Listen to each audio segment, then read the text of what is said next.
and welcome to the Cage Fight Podcast. We are gathered here today to talk about the two movies, Faceoff and returning champion, The Wicker Man. So just like usual, I'm Jess. I'm Mike. My name is Taylor. And up on the boards, we got Dave. What? And today we also have some special guests from a very similar podcast to ours. Joe Rogan. You might say exactly the same podcast. Yeah, that's true. Yes, a podcast that actually happens to have the exact same premise as ours. And if you two want to introduce yourselves, you guys can go ahead. Oh, hi, I'm Ashley. You can find me on Twitter, Generally Done. I know you guys didn't plug yourselves, but I plugged myself, so whatever. Take every opportunity. Plug yourself. Yeah, every few minutes if you need to. I honestly don't mind. Yeah. We literally plug our Patreon once every 4 episodes. So. Yeah, my name's Logan. And y'all... I'll plug my Twitter later. Oh yeah, dude. Ooh, he's withholding. I like it. Y'all host a podcast called Cage Off. Yes. The non-Swedish one. Right? The non-Swedish one. Yeah, the non-Swedish Correct. one. The good one. Yeah, I'm definitely American. It's basically, okay, it's the same premise. We take two Nicolas Cage movies and we compare them. And, it's dedicated to finding out which Nicolas Cage movie is the best Nicolas Cage movie. Yes. So. We weren't sophisticated enough to do an actual seeded bracket like you guys do. Oh, okay. We put them all in a spreadsheet and just randomized it. Oh, nice. I wanted to do a seated bracket, but he didn't want to let me. That's really what happened. That's not what happened. Well, see, what we found is that the seeding actually means nothing, really. It literally means nothing. I mean, initially we've seen movies that are 5th seed and then they lose to the 64th seed because the 5th seed was full of child rape in it. Right. So the movies were originally seeded via their Rotten Tomatoes rankings, and then all that went out the window because there was a bunch of matchups that were really shitty, and I was like, these two movies should not be watched in unison. And so who knows what the original seedings were? Have it's y'all all seen meaningless. Pay the Ghost? Pay the Ghost was number 1. That's all I remember. Yeah. Number 1 seed. That checks out. Along with We've Left had Behind. some really bad matchups, though. So, some ones that I really wish that I hadn't had to watch ever in my life. I do enjoy the randomized bracket that we have, though, I have to say. Oh, yeah. And I will say it sounds very... That might just be me. What do y'all think of Zandali? Like that one? Oh. I don't think they've seen Zandali yet. No, Yeah. I've not seen Zandali yet. You can skip that one. Yeah, massive trigger warning for sexual assault on that movie. And if you... I think that one... I don't remember what that's going up against. It's Lord of War, Give me I think, is 2 what's minutes going and up I'll against. tell you. If it's okay, that would be the episode where Lord of War won, you fucking bitch. Hey, Yes, you asshole. look, Snowden was just, in my opinion, more fun. Okay, Didn't I get to vote on Even though that he's one? been- I actually kind of like Snowden. But Yes, Snowden I wasn't a Nicolas Cage movie, and we all know it. You know what? I agree, Jess. Yes. That makes sense, doesn't it, Jess? See, it maybe makes sense, but I voted on my enjoyment. If Snowden You know what? went up against Lord of War, you'd have to be pretty batshit to pick Snowden, right? Yeah, exactly. Wouldn't you have to be kind of wrong to pick that movie? There's not even any Buffalo Springfield in it. Yeah. Nick Cage's in it for 3 minutes. Jess? Okay. What about Left Behind? Y'all like Left Behind? Not He's watched going that up one against either yet. Rage. Oh, God. That Yeah. one truly, just skip. That's the worst movie I've ever seen in my life. I'm going to shut the fuck up and get back to hit button.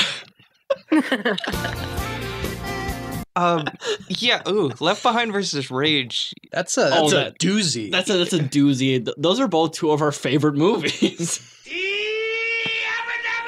Yeah, that's actually the movie that inspired the band Rage Against the Machine to form and become musicians. Oh, really? Interesting. Even though she came out That explains their 2016. radical rightist ideas. They're very radical. They're radical far Their right. song that I Love the Police. Yeah. We all love that. And their Rage song Against the Machine Vigilantism song. is good, actually. They're so violent. One of their tracks is a bomb track. So More like a pipe bomb track. So we're talking about Face Off and Wicker Man. Yes. Speaking of terrorism.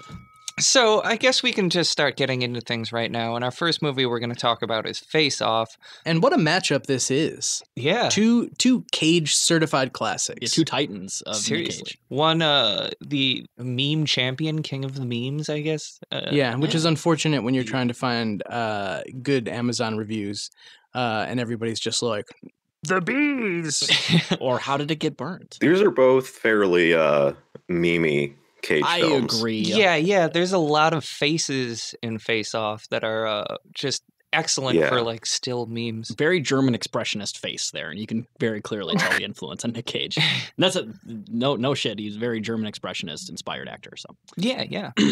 Yeah. No, I was saying that he actually. I remember whenever we were doing research for Face Off initially, he had talked about his role in Vampire's Kiss. And he said that he had taken that role, which was inspired by German expressionism, and he had used that to develop his role of Castor Troy, which, of course, is like also the basis of John Travolta's role as Castor Troy as well. Yeah. Oh, yeah. Yeah, that I was just rewatching that earlier this evening. It's like that. I think Vanity Fair do those videos where it's like an actor goes through their like iconic roles. I think it's GQ. Isn't it? It's one of the it's GQ. I think Vanity Fair does a similar thing. But yeah, he talks a lot about. That's just like a fantastic series of videos. I just like watch. I could like binge those. It's like so interesting to me. Absolutely, totally agree with that. They're great videos. Yeah. I think I saw that interview too, and he talks about Moonstruck a little bit on there too. He does, which I remember. But yeah. So Face Off. This movie came out in 1997, rated R.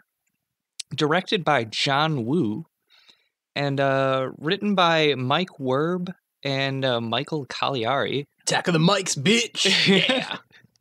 Mike's in good company this episode, right? Hell yeah. This was produced by Paramount, Touchstone, and Permit, with a runtime of 133 minutes and a budget of $80 million. Now, I think our guests have already covered this on their podcast and know what the box office gross is like, whether this is in the red or in the black. But do either of you two want to take a stab at it? Yes, I am going to guess that the budget was 330 million. You mean the gross? The gross. 330 million angry patriots crying for the blood of freedom, or whatever they do. Oh, okay. But yes, I'm going to say $330 million. And I'll say I didn't think this movie was that gross at all, but I'm gonna say it's in the black. Nice. What number can I put on it? 1997. I'm gonna say 50 million. 50 million. Okay. So you're in the red. The budget was 80. Okay. So if the budget was 30 million, then I would have said 50 million. Okay. But since the budget is... So you think that the budget is 60% of the gross or something? Is this what you're saying? I'm going to do some quick math here. Yeah. I reversed the ratio. So I'm going to say 107. Okay. Do you want to take a crack at it?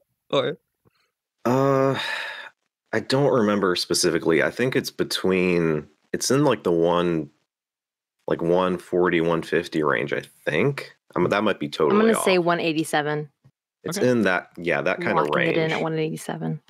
Oh, wow. All right. Well, I think Ashley was closest without going over, so she wins the dryer. It's $245 million. Oh, it's a bigger hit than I even thought. Mm-hmm.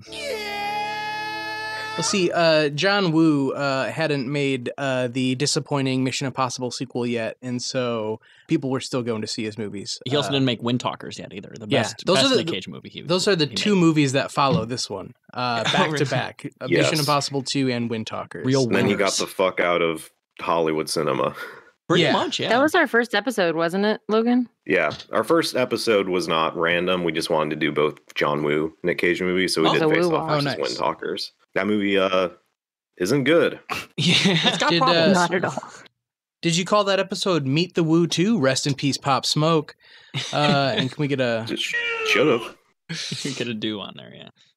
But yeah, for reviews on this one, Rotten Tomatoes, this got a 92% from the critics an 82% from audiences. So somehow audiences like this less than critics did, which is not what I would expect for... Yeah, not at all. Like this is not a very... Okay. This isn't a very like hyper intelligent critical film. Like, yeah, it's a fucking. It's a super dumb action movie. This is 100% what I want out of an action movie. Oh yeah, for sure. It's 300%. Complete nonsense. I mean, complete nonsense. It makes no sense. It's the tenet of its time. Complete nonsense. But there's sexy faces in it, and so I'm in. Yeah, and the critics somehow like this more than audiences is wild to me. Before joining this this call, just to piss myself off, I guess I watched the CinemaSins video for this movie. Oh God. Rough. Fuck that loser. Just oh my God. But so that's all I have for like the basic stuff. Mike, do you got a little bit of like trivia? I got some trivia for you. So the writers of this movie have also worked together on a movie called Unnatural History, and more importantly, the first Tomb Raider movie. Oh. So if you've seen that, you've seen their work. The first guy, Mike Werb, also was a writer on The Mask, which is the greatest movie ever made besides Faceoff. It also involves ripping off faces. That's true. So this movie was nominated for the Oscar for Best Effects, but lost to the Titanic, which I don't think there's even any effects in there. I'm pretty sure they actually sunk a boat. They literally sunk a whole ass boat. If that counts as effects, I guess, then more power to them. Yeah, I wouldn't say it was effects. I would say it was a tragedy. Yeah, I think they also killed roughly 1,500 people for that movie, right? Yeah. They signed away their lives to James Cameron. And that's why he goes to like visit their corpses in his little submarine all the time. That makes sense, yeah. So Nicolas Cage and John Travolta spent 2 weeks together before filming to learn how to play each other, and decided on specific gestures and vocal cadences for each other that could be mimicked. And actually, John Travolta wasn't willing to do it, but Nicolas Cage went the extra mile and actually switched bodies with another actor to see what it would be like. Nick Cage very much is a method actor like that. He'll try anything for a role. So that's yet another thing he's done crazy for the role, right? let's Freaky Friday body swap. Yeah, let's see here. What he's learned how to ride a horse. He's learned to drive like race cars. Yeah, race cars. He literally ripped out a couple of his teeth for a movie. He learned Navajo. And he switched bodies with let's see, Tom Arnold. I don't know. That's just the first name that came to mind. Well, it's Nicolas Cage. Why not? Exactly. And for anyone who is curious, the first real-life face transplant was accomplished in 2012 on Richard Norris, who accidentally shot himself in the face the year this movie was released.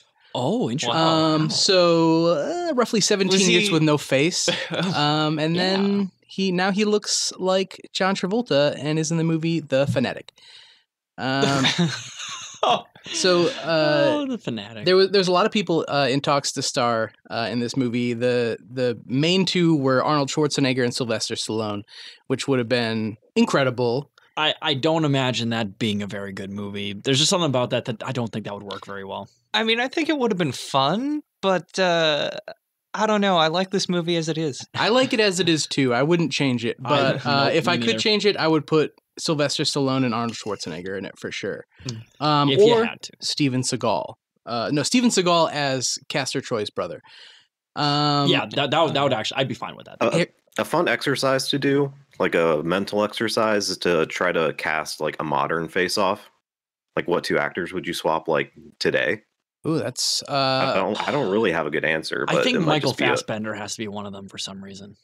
Hear me out. James Franco and Dave Franco. Oh my God. Yes. I mean, wouldn't they be better for like Castor and Pollux Troy? No. Shut up. No. Jonah Hill's Pollux Troy. Oh yes, perfect. So Harrison Ford and Michael Douglas were another pair. Bruce Willis and Alec Baldwin. Al Pacino and Robert De Niro, which makes no sense for this movie. Yeah, Michael Douglas and Alec Baldwin. That's the one I have the most umbrage with. That would be fucking awful. And actually, no, this would be the best one. JCVD, Jean-Claude Van Damme, and Steven Seagal. Okay, yeah, that's the best one. That's literally the best also, one. Mark Wahlberg turned down the role of Pollux Troy. I think he was busy stopping 9/11 and doing hate crimes. Doing hate crimes, yeah. So the filming for this movie took place on many days, but one of them was Nicolas Cage's birthday. And John Woo apparently worked up Nicolas Cage as if he was getting him hyped for the scene that was about to take place, but instead of a scene, it was actually a birthday cake for Nicolas Cage. And how nice. Afterwards, Cage asked Woo not to do that again. You got two in the zone. Sorry. I don't know. You can cut this because it's time specific, but we are recording this on Nicolas Cage's birthday. Oh shit! Is it really? Wait, seriously? Yeah. Oh my! I didn't even realize. I did not realize that. Oh shit! I'm a shitty podcast host. Yeah. I mean, we did. Not a real fan. We did film. We did film a Fred Fred Durst segment on Fred Durst's birthday last time. That's true. So we are going to cut Logan saying that, and we're just going to put in me saying it. That's fair. That's fine. So we're recording this on Nicolas Cage's birthday, and I'm informing everybody of this now. Let's see. I got a lot of trivia that's seeming boring now, but this one's great. The magnetic boots the prisoners wear in Erewhon prison are the same boots worn by the Goombas in Super Mario Bros. 1993. What? That's awesome. Wow. That rocks. Jess, I feel like if anybody caught this, it would be you, or I guess me, but I didn't. So when they're attacking the guards at the prison, somebody dodges behind an InGen box. What? A box with an InGen logo on it. What? I did not see that. I didn't see that either. I literally just got done watching all 5 Jurassic Park movies for the first time. This is in the Jurassic Park universe. Confirmed. Oh my God. Hell yes. I just watched Fallen Kingdom like 2 days before I watched this movie. That's fucking hilarious. Terrible movie. Oh, it's awful. It's awful film. Oh, man. You guys are going to hate me, but the only Jurassic Park movie I've seen is Jurassic World. Ooh. Jurassic World's fine. Well, see, it's all up from there. I mean, well. It's my second favorite Jurassic Park movie. Did you guys hear how done with my shit Logan was just then? Yeah. The original Jurassic Park is by far the best, but it's the only one really worth watching. But I'm so sorry. The rest are. I disagree with that pretty vehemently. Oh well. I mean, a couple of them are like kind of fun, but the first one is the only like good movie. I would say the only one I actively hated was Fallen Kingdom. Other than that, I enjoy the rest. That was the only one I haven't seen. I'm not big into the Jurassic World movies, but the original Jurassic Park trilogy just holds a special place in my heart from my childhood. Yeah. Oh, me too.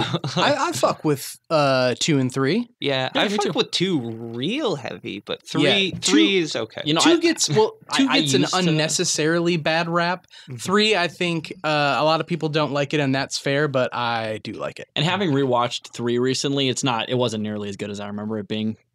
Granted, 3 is still very enjoyable, but it's not nearly as scary as I remember it being when I was. Isn't it also like an hour and 10 minutes long? It is an hour and 30. It is the only Jurassic Park movie that's under 2 hours long. It is 92 minutes. Wait, 3? I like that. Yes. I like a movie. Yeah, I like that too, and I also like it's the most simple. There's like no bounty. There's no like super big stakes. It's just a rescue mission that goes to shit. Oh, yeah. Face-Off connection. Pollux Troy's in that movie. Oh yes, he is. I was watching this with my girlfriend, and I bringing it around. Brag. I have a lover, wow. And I was like, "Where the fuck do I recognize this guy from?" And I mean, he's been in a lot of stuff that I've seen, but I'm pretty sure I was picturing him getting attacked by a pterodactyl. Subconsciously. And stealing eggs. Oh, that was Dr. Grant's assistant. Yeah, yes. Billy or something. Shit, that was this is crazy. Like we literally are talking about Jurassic Park, and then 2 days later, I watch fucking Face Off, and all these connections are. What else do I have here? In early drafts of the script, Archer went to Castor's mother's place to hide out, and the writers wanted the mother to be played by Elizabeth Taylor or Jack Nicholson in drag. What? I'm sorry. Could you repeat that? Yeah, could you repeat that one more time? There originally was a scene where Castor Troy, John Travolta in the body of Castor Troy, goes to Castor's mother's house, who was supposed to be played by Jack Nicholson in drag. Okay. That's is ever like, I want Jack Nicholson in my movie, but I want him in drag. Who just comes to that conclusion? That's probably the weirdest trivia fact I've heard in a long goddamn time for this show. That is a strange trivia fact, but it connects with some themes that I drew into this film. and I'm going to say that's probably the weirdest fact on the show, except for the Max Bemis on the cover of Raising Arizona. Like, that's the weirdest fact of all time to me. Yeah. But I think it would have been really cool if, like, Castor Troy goes to visit his mother, and his mom's like, "You want to know how I got these scars, Castor?" What else? So this movie was released in June 1997, the same month that Con Air came out. They were filmed back to back. And look, I'm not gonna say that those are my two favorite movies in the bracket, but I do think that they're two strong contenders. Yes. I don't think anyone would disagree with that.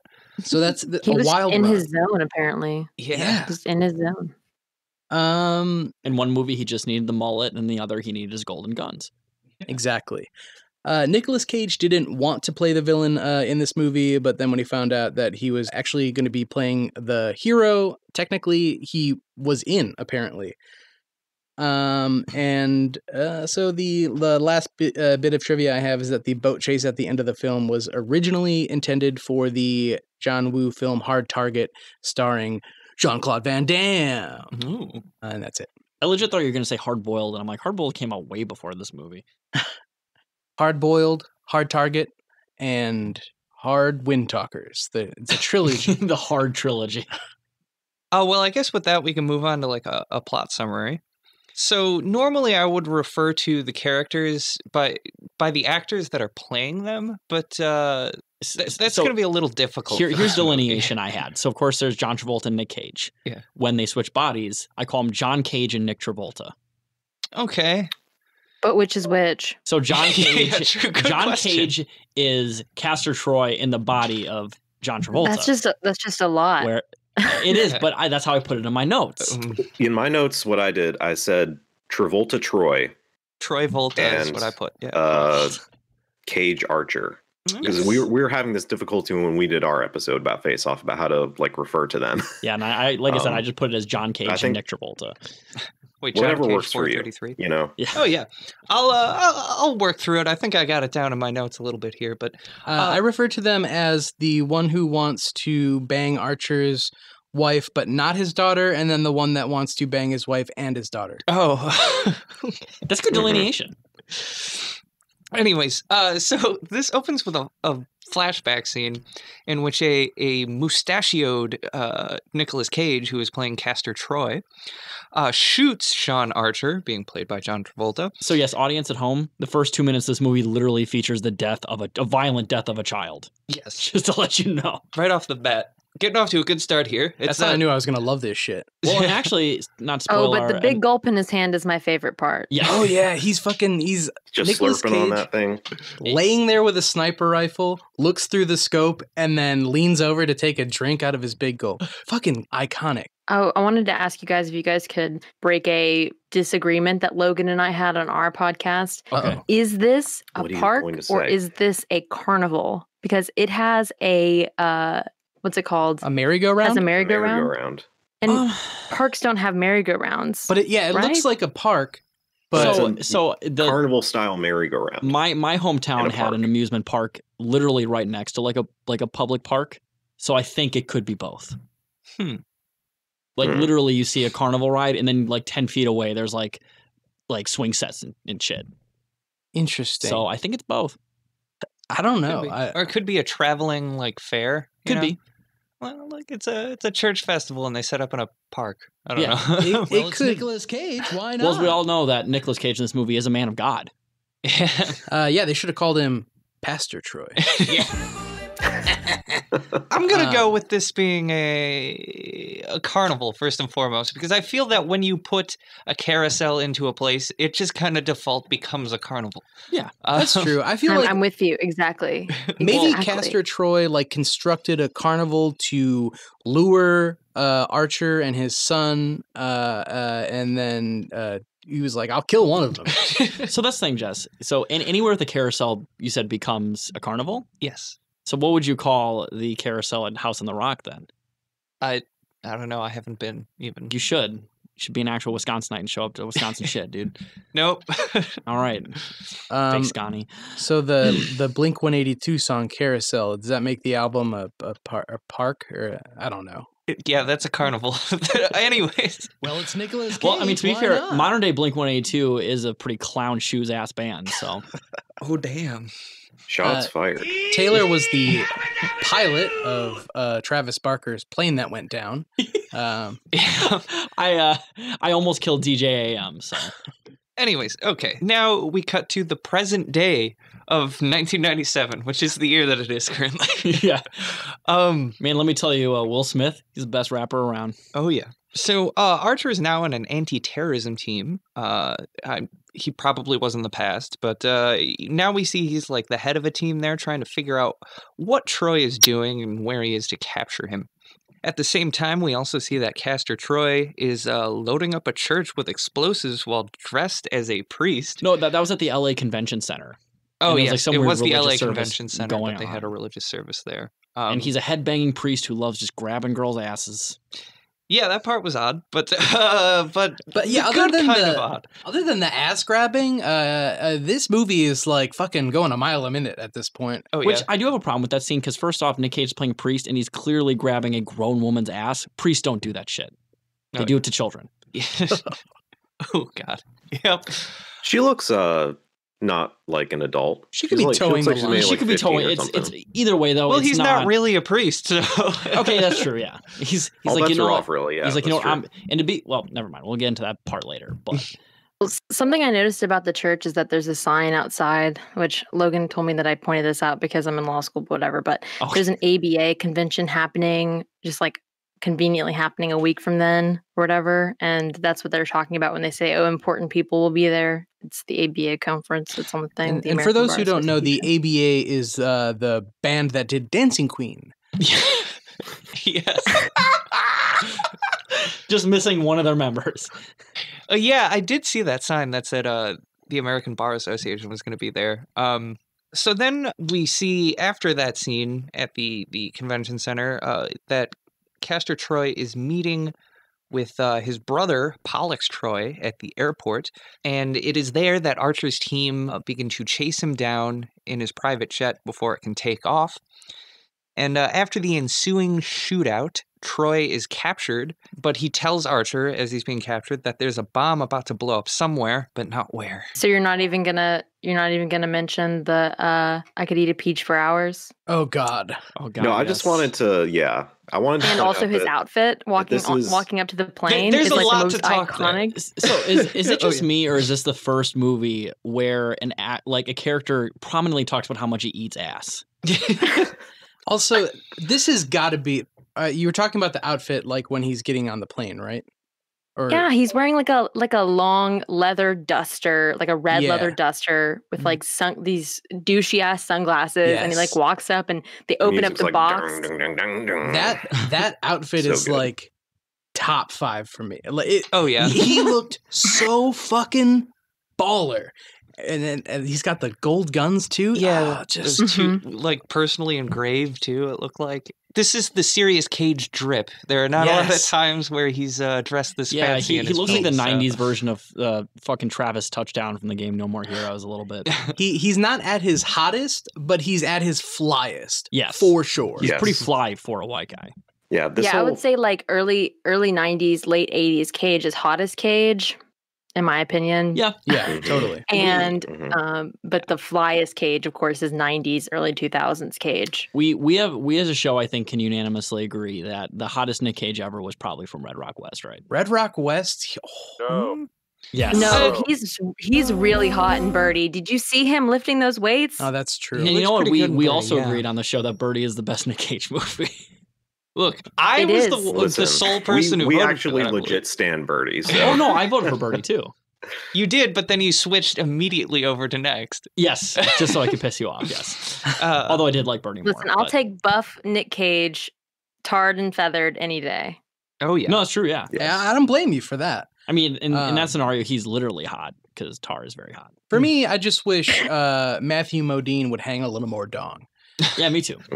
Also, I gotta mention, this whole action scene is freaking awesome. It involves like John Travolta landing a helicopter onto the wing of an airplane as it's taking off. It's so fucking good. I really wanted to say it's like the most bonkers opening action scene in maybe all of cinema. It's pretty nuts. And I love it so much. This is the action scene that launched our podcast career, actually, because it was opening and I was like, okay, I'm in love with this movie. This is the first Nicolas Cage movie we watched together. And this is the scene. That's the thing is that John Woo, even back in like Hong Kong days, was like an auteur of fucking like wild ass action scenes. I've never seen any of his Hong Kong movies, and I really need to. I would recommend Hard Boiled is probably my favorite. Yeah, that's what I hear.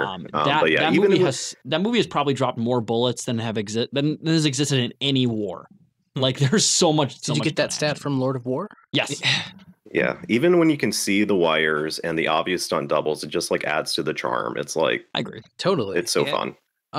So they had to get the plane shot in one take because they were actually destroying a plane, and so they they shot it with 13 cameras from multiple angles to achieve this fucking masterwork. That's insane. Everything in this movie is like practical stunt work too, right? I don't think I noticed any CGI. I believe they literally did cut off Nick Cage's face. Oh, okay. They literally did. Everything was practical. I believe one of the only things that was CG was when they're like jumping in the air at the end. They put their faces on the stunt doubles. Oh, okay. Oh, yeah, that makes sense. But other than that, yeah, everything is pretty much done practically.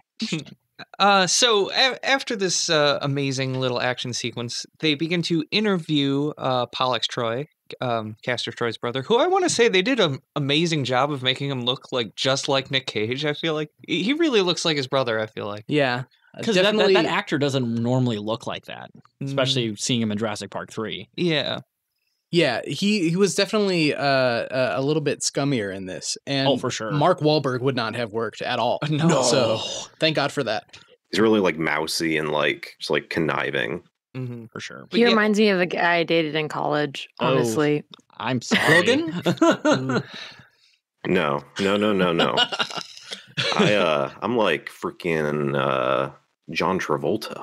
Oh. But not I'm like blowout era John Travolta, not okay, John notice Travolta, that not I'm not notice that I'm not endorsing this statement. And you know what I will say though is that good reference on blowout John Travolta, because that's like peak John Travolta, like looks wise in my opinion. Oh yeah. Well, so the interrogation of Pollux Troy doesn't really go anywhere. They don't get any leads. So they devise the FBI. Are they the FBI or are they just like an anti-terrorist They're group? like the FBI, I think. They are. I don't know. At one point when they, and not spoil it, but they have like a raid, they literally, it says FBI on their jackets. Oh, okay. They're FBI, but at the beginning, Travolta says they're like a secret anti-terrorist task force within the FBI. Oh, so they support like a different kind of terrorism. Yeah, I guess. I don't know. They're an extension of the task force that assassinated the leader of the Black Panthers. Yes, like we're the secret anti-terror task force that terrorizes like black civil rights leaders. They work for the FBI, but the FBI doesn't know that they've assembled a crack team of gerbils to execute a plan. Yes. It all comes back to G-Force. So they devise a plan, the FBI, to take the face off of Castor Troy's comatose body and put it onto Archer so that Archer can pose as Troy in prison to get information from Pollux Troy. My dream role in a movie is to be the scientist guy with the crazy idea who's like, that's where I come in, and explains all this ludicrous shit. Yeah. Oh yeah. Straight face. I would love to be that kind of person in a movie. And everybody's like, you're a madman, but you're a genius. And I will say this, this might be a controversial take on the show, is that when they were explaining all the shit that has to happen for John Travolta to play Nick Cage, I'm like, fuck this movie sucks. I was legit I hated that. I really did. Yeah, I was like, this is really tedious. And I work in healthcare. So seeing that, I'm like, this is the stupidest shit I've ever seen in my entire life. And it actually took me out of the movie for a solid 20 minutes. Mm-hmm. Yeah. But then after I was upset was because they were like, oh, only this lab can do it, right? Yep. Only this lab is capable of it. But at the end, Suddenly another lab is capable of it? Yeah. So, yeah, that took me out of the movie for a little bit, and I was actually kind of mad. But then after, and we'll get into it later, but after a certain event, I'm like, never mind, this movie's totally good again. Mm-hmm. Yeah, there was a few times where there was some bumps in the road that I was worried were going to ruin the movie for me. One of them being this, and another one being the first time you see John Travolta pretending to be Nicolas Cage. And he's like, woohoo! I was like, after that, he does a pretty good job of like giving you Cage mannerisms, but yeah, that first scene was a little bit a little rough. Yeah. So Archer reluctantly agrees to go through with the procedure and like, says to his wife, I'm going to be going away for a little while. And don't forget his totally cool, not like stereotype daughter. Oh, yes. His sort of goth daughter, but she's not goth. She wants to be. She's like a Hollywood version of like She's rebellious wannabe. teenage daughter, and it's really cringe. Well, they say that she changes her look like every week. So I think when you first see her, that's when she's being goth, and then she's just like, I don't know. She's like 90s punk or something. Yeah. Yeah. After the procedure, Archer awakens to find that his reflection does not match his mental image of himself. Relatable content, So yeah, he awakens with hella dysphoria, just flipping out and smashing a mirror. But they manage to calm him down. And they also implant a chip onto his vocal cords that they can just like tweak somehow to change his voice. And there was kind of like a plot hole here where they said like basically like a swift wind will dislodge it, but a lot of shit happens to Nick Cage or like I should say Nick Travolta, and then it doesn't like the voice module thing doesn't change till the very end of the movie. Mm-hmm. It's like, come on, there's a lot of shit that could have happened. Yeah, and you did fail to mention that they implant the chip via vaccine. So yep. Yeah, they say like, what did they say? It's like a particularly violent sneeze could dislodge it or something like that. And a lot more things than a sneeze happen in this movie to Nick Travolta. True. From this point on, Sean Archer is going to be played by Nicolas Cage. Well, this point until like the last 2 minutes of the film. So. I mean, it is Nicolas Cage. Why not? Mm-hmm. Well, it's Nicolas Cage. Why not? Yeah. What? So, Archer is then put into a maximum security prison with only the doctors and 2 other FBI agents knowing that Cage is in fact Archer and not Castor Troy. The prison is some sort of like high-tech magnetic field on it that they force all the prisoners to wear these magnetic boots to where they can... The Goomba boots. Yeah, the Goombas. It's basically like the prison that like the Turkish government sent fucking Abdullah Öcalan to, but like have magnetic boots on it too. It's like the weirdest prison to ever exist. Yeah, and it appears to be on like an old offshore oil rig or something. So it's very similar to the Fire Nation. Oh yeah, I really got halfway through that joke before I realized how stupid I was saying. Like the Fire Nation prison, very high security. Mm-hmm. Super high. I'm pro Fire Nation, by the way. I don't know if I've ever. You're pro Fire Nation? Yeah. Goddamn fascist. I'm more pro Firefest Nation. So, meanwhile, at the hospital, Castor Troy awakens from his coma with no face. What the fuck? What the fuck? This scene's so good. I love the cigarette with no face. Yeah, and I really did like how they didn't really actually show Nick Cage's face except for like in the reflection of the glasses for like a microsecond. Brief. Yeah, that was. And brilliant. when he shoots up in bed, like when he first like wakes up, it's like genuinely like creepy. And I also like so how good. they were like able to like make it sound like he wasn't using his lips too. They did a good job on that. Right. So yeah. That scene is fantastic. Also, apparently, Nicolas Cage was like, he didn't want to see the gory makeup reflected anywhere, so they like removed a bunch of reflective surfaces in the room. Oh, wow. Because he didn't want to see himself that badly.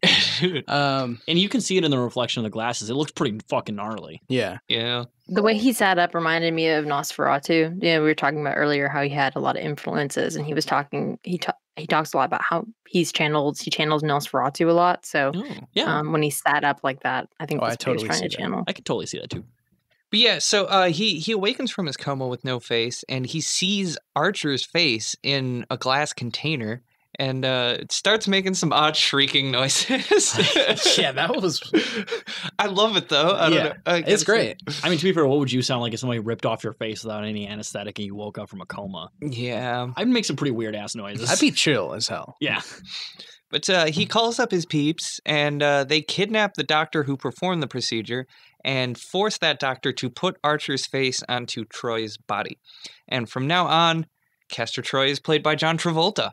Or as I put in here, Troy Volta, if you will. Yeah. Or I call him John Cage. Yeah.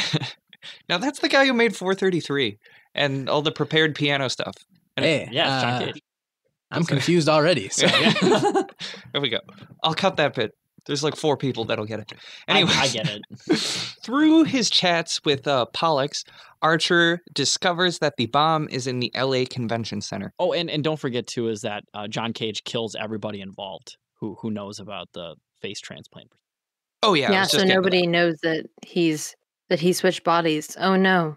Which that whole scene didn't make any sense because like, oh, they're just going to ignore the laboratory where like a bunch of people died and was set on fire and like a once in a like world fucking facility that does this like amazing operation. Yeah. And they're like just gonna completely ignore that. Like how the fuck do they get away with that? I find it Makes no hard to sense. believe that you're doing this whole operation where you've put somebody else's face on a special agent and you burn down a building and kill like 3 people and no one else knows. That's like, that's it? Yeah, like 3, was it 2 FBI agents and a doctor? All the information.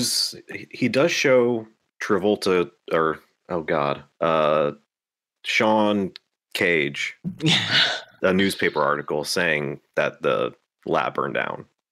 Just want to throw that out there. Yeah. People are aware of it. But it just doesn't seem like I guess they just don't put it together that. Yeah. I don't know. I wouldn't think too hard about it, frankly. I mean, this is a movie where 2 people swap faces and like assume each other's lives. Where I land. We were talking about suspension of disbelief, Jess. That was just a little bit too much. Okay. Oh, I see. I mean, honestly, I was enjoying this movie so much that anything that bothered me for a second, I was willing to fuck off with because I was having a great time. But yes, Jess, he does find out that the bomb is at the LA Convention Center. And then he finds out the bomb is at the LA Convention Center and is then visited by the FBI, but finds it's just Troy Volta that is the agent there to meet him. And Troy reveals that he killed the doctors and the FBI agents who knew to him, showing him that article and everything. So at that point, what's his name? Archer is basically realizes like I'm trapped in this body and no one's gonna ever believe that I'm not Castor Troy. Exactly. So I'm never gonna get my bullet wound back. I forgot to mention, right? I don't know if you guys covered this, but when they're talking about all the boring sciencey shit, they also mention that the only difference between you 2 is your blood type. Oh yes, that is an important detail to note. Very much so. So, Castor Troy, then, like, living as Sean Archer, is there for the interrogation of Pollux Troy the next time it happens, and reveals himself to his brother, and also tells him to confess to the location of the bomb so that he can go disarm it and become a true American hero, you know? So... You know, he is a true American. He does fight for the rights of every man. Oh, yes. Pollux also very willing to just accept this situation. Yeah. Which I gotta give him props for. I mean, to be fair, considering they're like world-class, like, you know, fucking violent terrorists, they're like, yeah, that makes sense, I guess. I'm sure there's a world that could happen. I wish there had been one line where he's like, how do I know it's you? And he's like, remember that time I shoved a Lego up your ass when we were 4 or whatever? I don't know. Something yeah, like some like weird detail that no one else would know but them. But yeah, he receives a ton of praise and goes home to have like a romantic candlelight dinner with Archer's wife. And she's very hesitant to fuck him at first because like the actual Sean Archer is a shitty husband. Mm-hmm. So yeah. But he does reveal himself to truly be a wife guy. He says, if the top cop in this country can't come home every night to his wife, then to hell with the country. Oh, yeah. Love a good wife guy. Yeah. He's a real family man. Very much so. Yeah. There we go. Oh.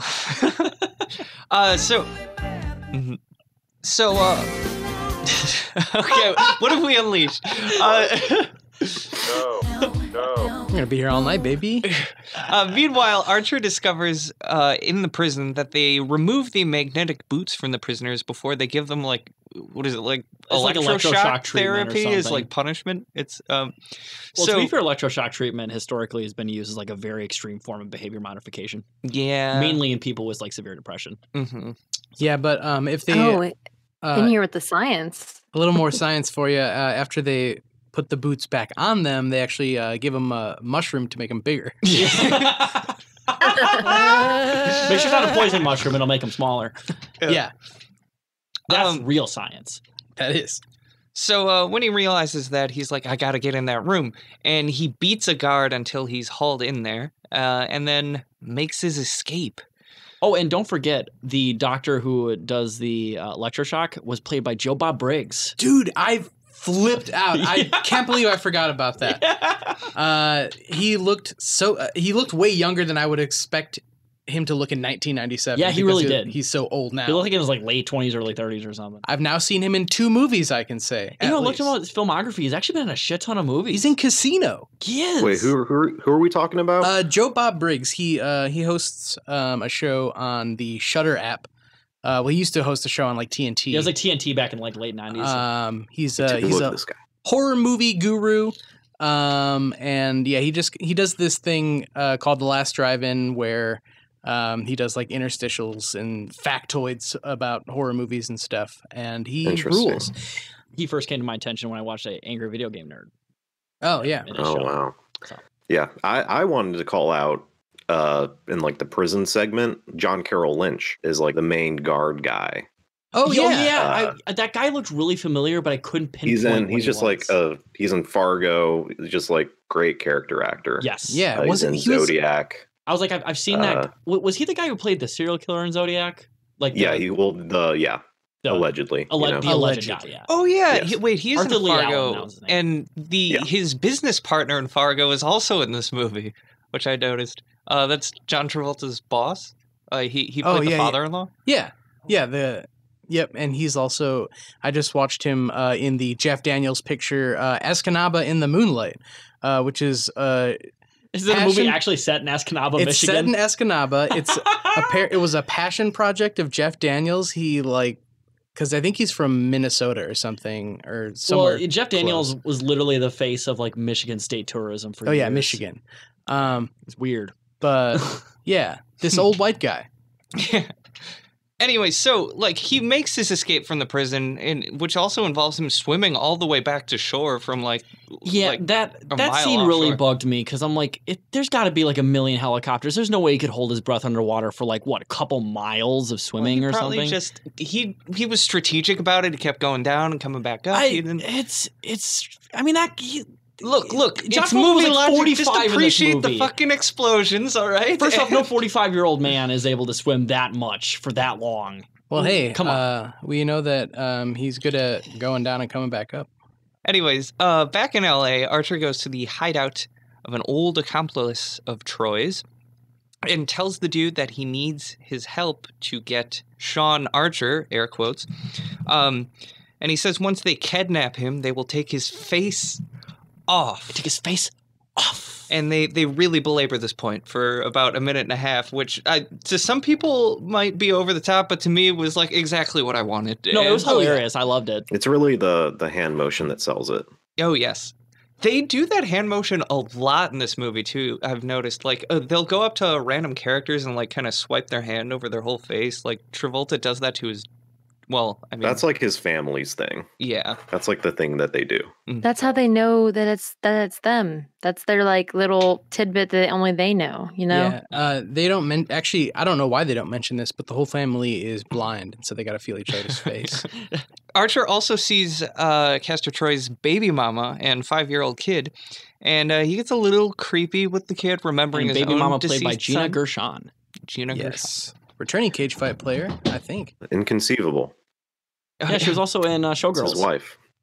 Wait, in the movie Inconceivable, the Cage movie? Yeah. Oh man, Inconceivable is such a fucking bad movie. Yeah. Yeah, Gina Gershon is Nick Cage's wife in Inconceivable. See, you might think it's a bad movie, but what you're failing to recognize is that Inconceivable actually applies to the fact that they cannot conceive. Oh my god. It's actually very brilliant. I believe Wallace Shawn in Princess Bride came up with the title of that movie, right?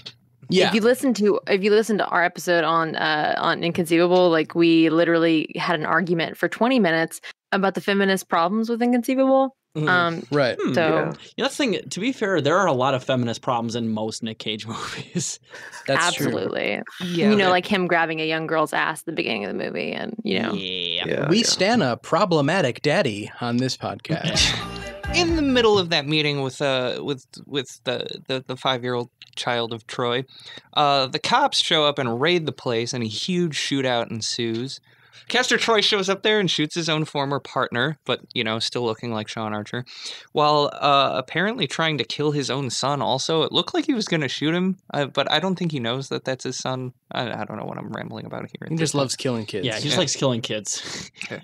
There's also a kind of cool scene, I think, where Troy and Archer are both on opposite ends of like a mirror, dual-sided mirror, where they really turn around and aim at it, and it looks like they're aiming at themselves, but it's the opposite. Yeah, I think that's cool. Very well done. This is the same scene where Castor Troy's baby mama like makes out with her brother for a good 2 minutes. Oh yeah, that was strange. Good stuff. In this fight, also, Pollux Troy is killed, and this irritates Sean Archer quite a bit. Or Castor Troy. How am I fucking this up? Yeah, there's a lot of things. Yeah, I will say though, there's a scene before this that did foreshadow a very important moment later in the movie where Sean Archer's daughter is coming back from a date with Danny Masterson, and Danny Masterson tries to rape her, which is a real yikes moment in 2021.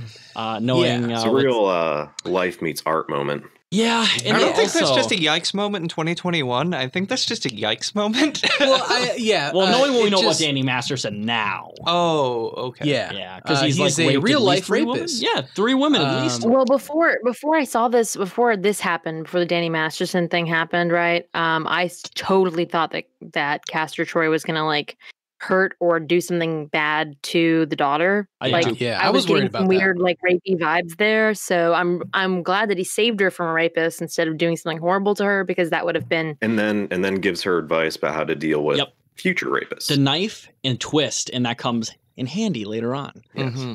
He gives her a knife also. We got to get back to the plot so we can actually get to these scenes. Yes, that's true. Okay. That's the last interruption until the end. Yeah, that's all good. What? The next day at the office, Castor Troy is just very upset that his brother is killed and basically murders his boss, who is the father-in-law from Fargo, that I was talking about earlier, and makes it look like he had a seizure or something. That was a heart attack. He says a heart attack, and then later they said the coroner said it was a seizure. Oh, weird. Okay. Yeah. I don't remember that one. But he just looks at him and it brings on a heart attack. He glares at him. Yeah, that was so strange. I was like, am I supposed to be picking up that he has some kind of mental powers? Well, I thought he did it and then he tapped his chest or something. He did some weird shit like that, didn't he? Yeah, it was, I don't know. I saw him clutching his heart and I was like, I don't know what's going on here. But then he slams him in the neck and slams him onto the ground. That's what finally kills him. But then when he first comes in the office, he looks at him and he's like, oh, I don't feel so good. Meanwhile, Archer shows up at his old house and tells his wife the truth, who initially does not believe him, but he tells her to check their blood types and says, he's O negative, I'm AB positive.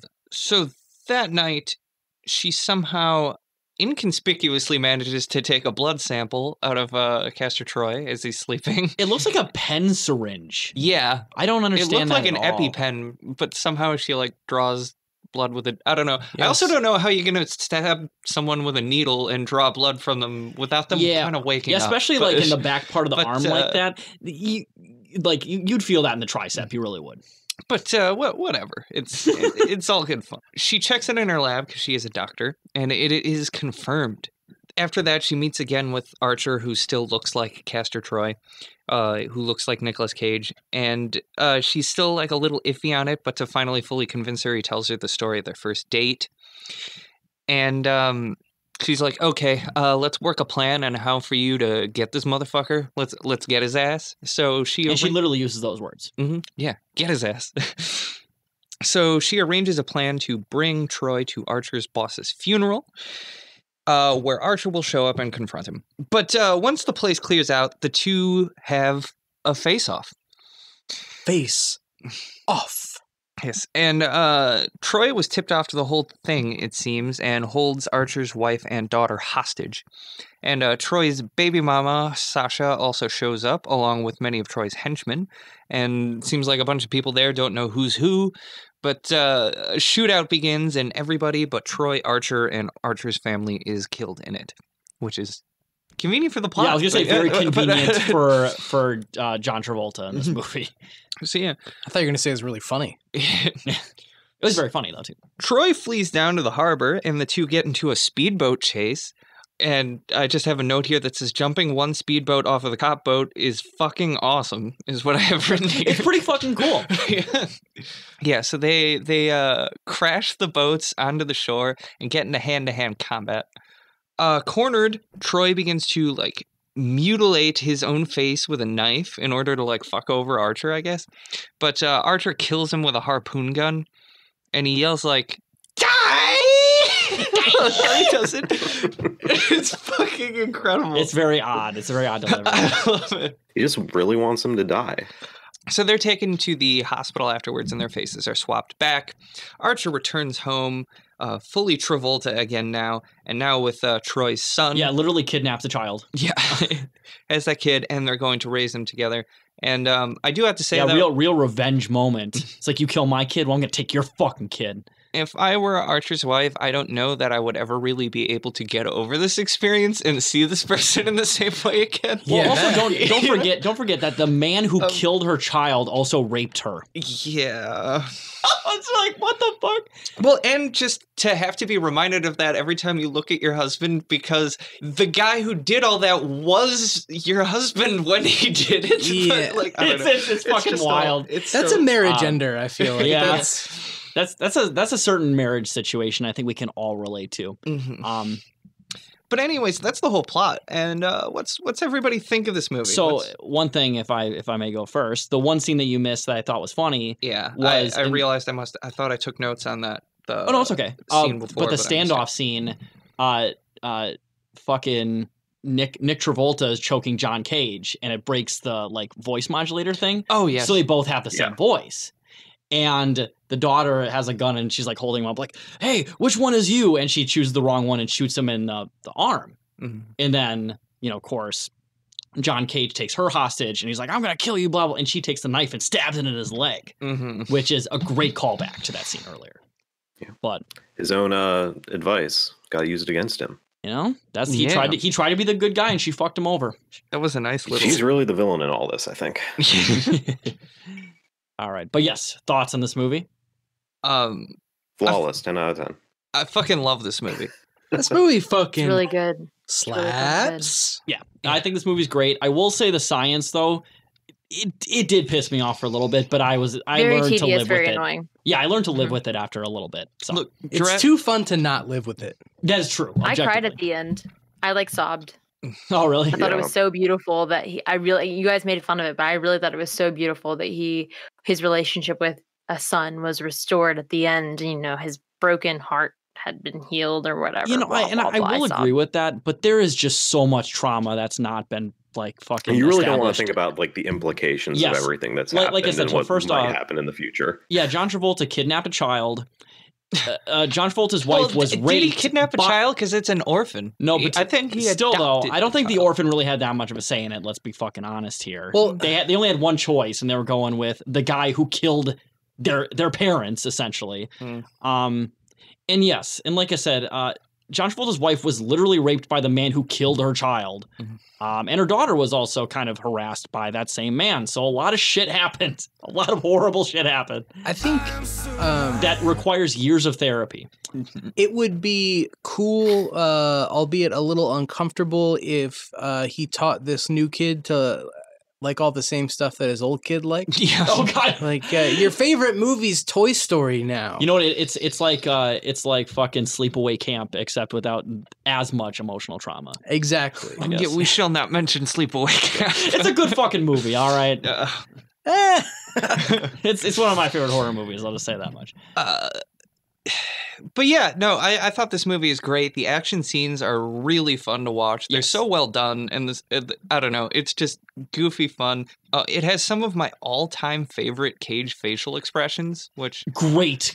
Like maybe only beaten by like Vampire's Kiss, at least the scenes I've seen. Like his expressionist acting in this movie is fantastic. Mm-hmm. A Vampire's Kiss is such a painful movie to watch, but his performance in it is insane, and it's amazing. I haven't watched that one yet. I've just seen the big scenes on YouTube. But we have it hasn't been on our podcast yet, but we cheated a little bit and watched it. I was like, I just want to watch it. We've kind of done that with this show too, so don't feel. We've done it a couple times, yeah. No. Yeah, this movie's good. I think the action scenes are good. It does remind me of John Woo's Hong Kong films, but I will say personally that I think John Woo's Hong Kong films have better action in them. I have not seen... I've only seen his American movies, which feels like a big blind spot. They are similar, but they are very like distinct as well from his American and Hong Kong movies, which makes sense. I mean, they're made for two very different film audiences. If right now was 1997 and I had just seen Faceoff, and you told me that the director of this movie would make the worst movie in the most entertaining franchise after this, I wouldn't believe you. I don't know what happened. After watching this movie, I'm even more baffled at what Mission Impossible 2 is. So my thing is too is I think that, and we talked they talked about this a little bit on our Wind Talkers episode. Yeah, is that there was a shit ton of studio meddling. Yeah, absolutely. With John Woo, so it makes sense because like I think Hollywood after a while was like, we got this guy, he's really good at making movies. Let's water him down as much as possible. Yeah, and I think that's probably what happened with and John Woo especially was accustomed to limited like studio meddling, even like in his Hollywood movies. Mm-hmm. They kind of, for the most part, up until then, let him go nuts. Yeah, John Woo, not a guy to give limitations to. Yeah, really. He has a vision. Trust him.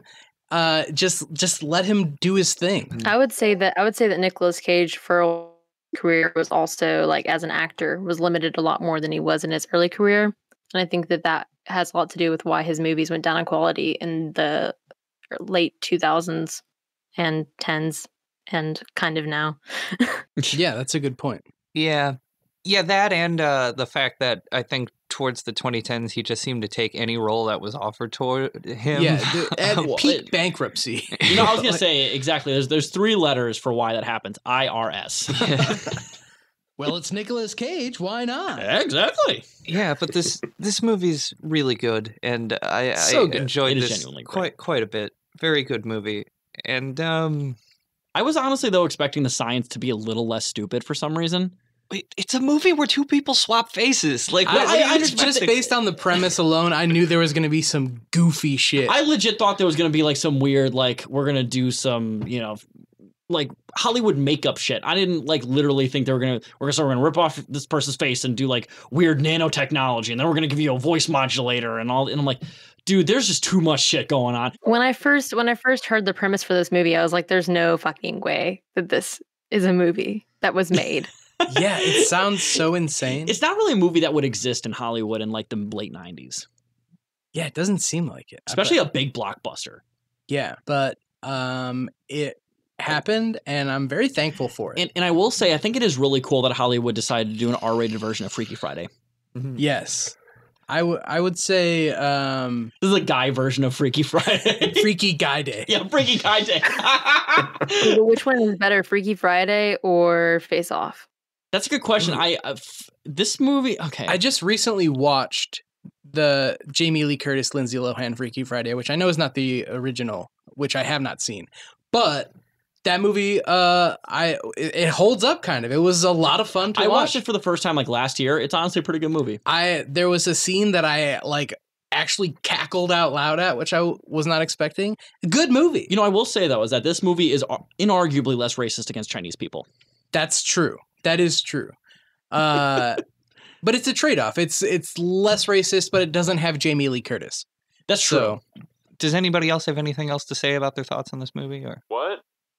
Anybody else? What? Dave? Okay. No? Dave, you want to do your plot summary for Face Off? All right, let's hear it. I got this idea. And Okay. like, what it is that we like go around the world, like me and you, and we just like hack. All right. All right, that was a good And plot it's like summary. hacking is like my life. It's a great plot That really summary, sums Dave. it up. Yeah, Me and it you really are does. really good hackers, right? We can hack. Oh, wasn't even done. Okay.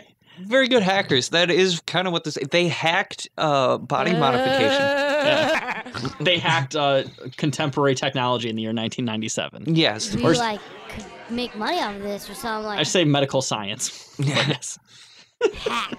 They eventually used this science to start an MTV show, kind of like Pimp My Ride, but it's called Pimp My Husband, where you can like put his face on a sexier body or whatever. I don't know. Is it Amazon review time? I think it's Amazon review Yeah. time. A lot of good reviews for this movie. A lot of people angry that everybody says this movie is so good because they are such an intellectual that they could never enjoy such drivel. So let's get into it. Getting some pretentious hype backlash motherfuckers. Oh yeah, and it's funny. The more pretentious the review is, the dumber you can tell the actual person is. I'm so excited. Well, I have a review from A.K. Smitty who says, Oh, my favorite film critic. yes, very good thriller. This is a good movie from back in the day when great movies were made.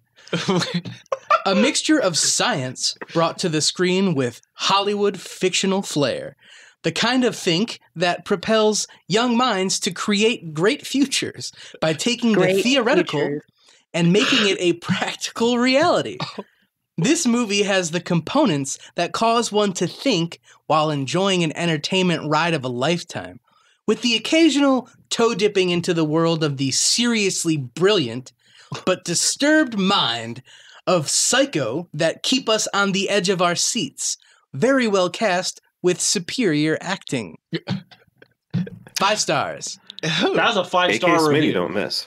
Oh man. Oh, A man. bit about science to inspire future generations. I was gonna say, if you think it's a doozy of a review, you're not even getting started yet. It seemed like he was going to go off on a tangent about how like this inspires bright young minds, but he immediately pivots to just how brilliant this movie is otherwise, I guess. Oh yeah.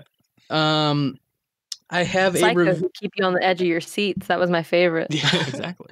I know you didn't read it. I know you didn't read it with a Southern accent, but I heard it with one, and it made it. I could if you want me to. I mean, we are currently in the south part of Wisconsin. So. That's true. I have a review from, I don't know, it sounds like a lady and her dog wrote it. Princess Peanut and Justify. A review titled, Love This Movie a Lot. This is one of my favorite movies. Sorry to read so many take it as a nonfiction and find it sick. It truly has a lot of action, emotion, and a mixture of suspense, drama, comedy, and I consider horror on the one part. Nicolas Cage and John Travolta. Perfect combo to make this movie work. What?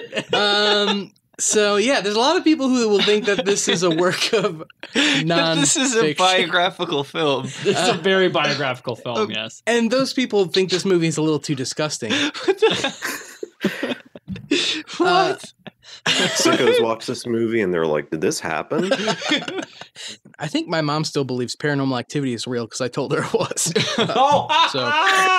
I have a review from Michelle Huss who says, one of the better before Cage stopped acting. And this review was written in 2015. And Michelle, I have good news for you.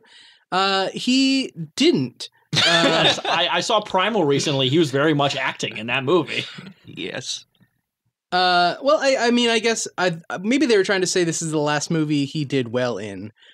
because they say that's this not is even true. Yeah, that's not true. That's not even true for sure. They say this is the last movie where Cage did an acting expert for Ghost Rider: Spirit of Vengeance. So interpret that however you will. Is that another Russian bot review? I really enjoyed Cage's performance in Spirit of Vengeance, but between Faceoff and Spirit of Vengeance, something happened to Cage and his acting became less his performances of other people than him in front of the camera. Why is Spirit of Vengeance? Why Spirit of Vengeance of all movies? Not even the first Ghost Rider. It's just the shittier Ghost Rider movie. I would read the rest of this review, but I think it's just a bunch of words put together that don't make sense. It's like predictive text. Really, right? what's so funny to me is they were like, okay, Face Off, good movie. Next good movie that Nicolas Cage made, Spirit of Vengeance. That's the line for them. They watched Raising Arizona and they're like, does it hit like Spirit of Vengeance does? I have a review from Jennifer Kathleen Brewer. This is for the uninitiated, the ACR, the all caps review of the week. Oh, I'm excited. I'm not going to scream it, but just think of it being screamed. Yeah. A very scary, but a film that is very educational, wise via the law. I'm sorry. A very scary, but a film that is very educational wise via the law. Wait, how many stars? Oh my god! Ashley, they learned a lot about the law. Yes, you're in law school. Movie. Can you verify this?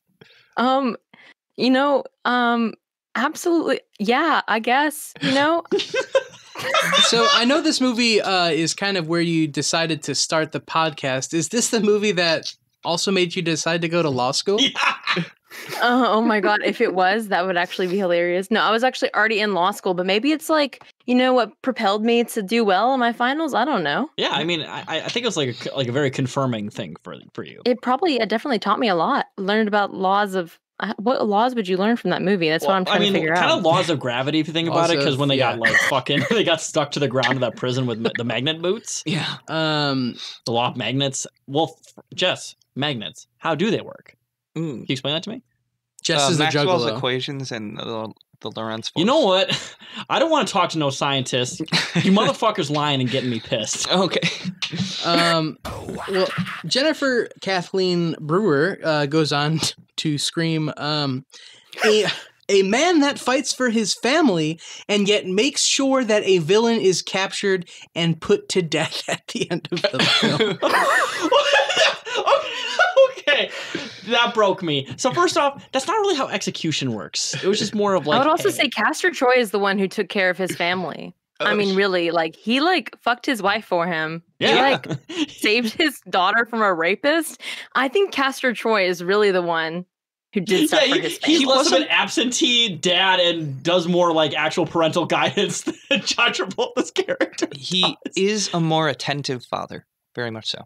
To be fair, he did rape the mom, though. Let's be honest. Mm-hmm. My next review is actually a bonus all caps review from Teresa M. Torres, who says, vulgar and blasphemous. The movie starts off with Cage shooting John and killing his son. Then goes to Cage pretending to be a degenerate priest that curses the music of the Messiah as a choir sings it. Disgusting, demonic, blasphemous, vulgar. That was enough to ruin any interest in watch another second of the movie. God help these producers and actors on the day they meet their maker. You said those all caps. I love when they're so mad and they just forget to type words or finish words. Well, I was just thinking who decides, okay, I'm going to watch a movie about people getting their faces taken off and switching faces. And I've seen the previews for it. I'm going to the movie theater to go watch this movie or whatever. And they're like, oh man, this is really going to be a good religious movie. This is going to appease to my Christianity. Yeah. Yeah, and I mean, maybe this is just a 1 in a million person, but let's find out. Victoria writes, horrible movie. Don't buy it or rent it. It is filled with slandering God's name in vain. I have a review from Andrea who says, dick off. Hey, John Woo, I got a movie for you. 1 star. W. Boyd writes, I'm sorry, I'm sorry, dick off. I got a movie for you. They didn't like it. I wasn't expecting that. That was great. I'm excited for dick off. W. Boyd writes, just awful. I was encouraged by 2 coworkers to reconsider my strong opinions about this Travolta joint. I have to tell you, I went in completely open-minded. I did reconsider this John Woo-directed action thriller. I have to tell you, my 2 coworkers, while they are very sweet people, are completely devoid of credibility in their assessment of movies. Faceoff is truly a macho piece of crap. It tries to tell the story of a good guy and a bad guy, so bent on beating each other that nothing will stand in their way. It is the worst showing of Nick Cage. Each line of dialogue seems to be offered up for the pleasure of ridicule. Travolta is right in his wheelhouse as the world's most overrated living actor. Both characters eventually surgically switch faces because this will provide a big competitive advantage for victory over each other's foe.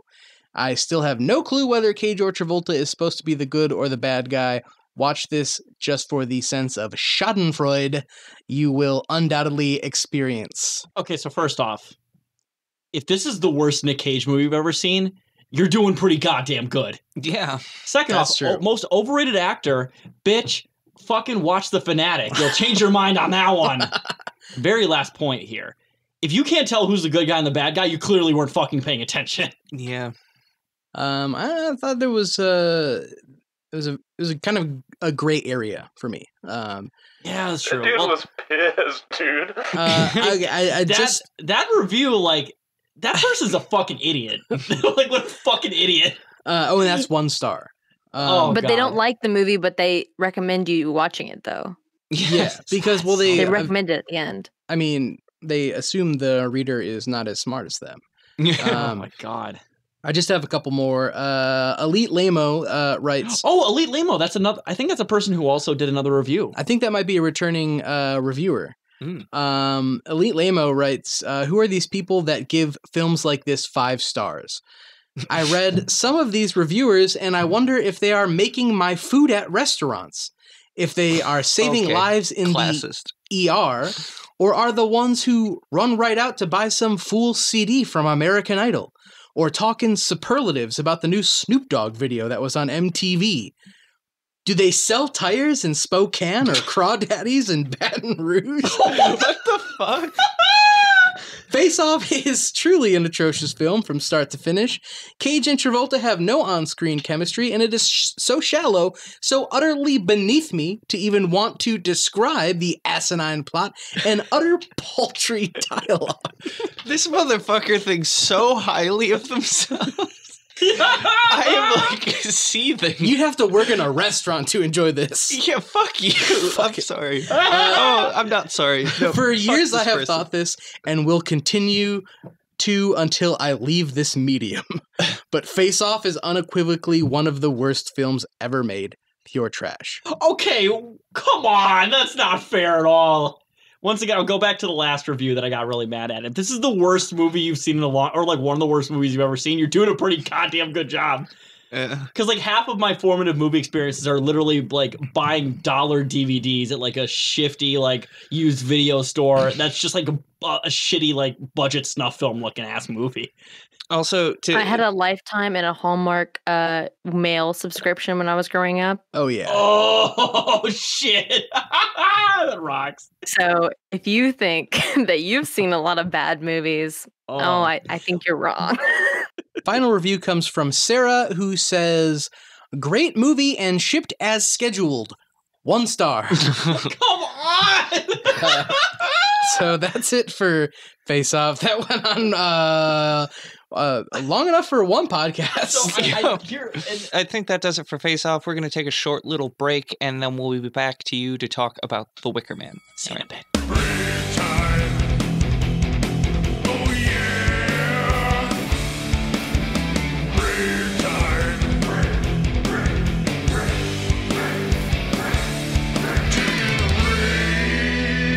Welcome back, everybody. We're here now to talk to you about the Wicker Man, which is the Wanker Man. Yes. Yeah, Well, also, the leave Wanker me Man. alone. I'm the Wicker Man.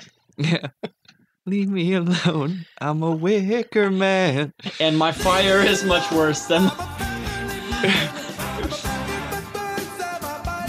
My bees are much worse than my fire. No, fuck. I'm trying. I will say for the listener, I had written a parody of Taylor Swift's Mean titled Bees that I was going to perform in this episode, but I'm passing on that. Why gotta be so bees? Why you gotta keep those bees? Yes. Oh, okay. It's top shelf. I'll say that much.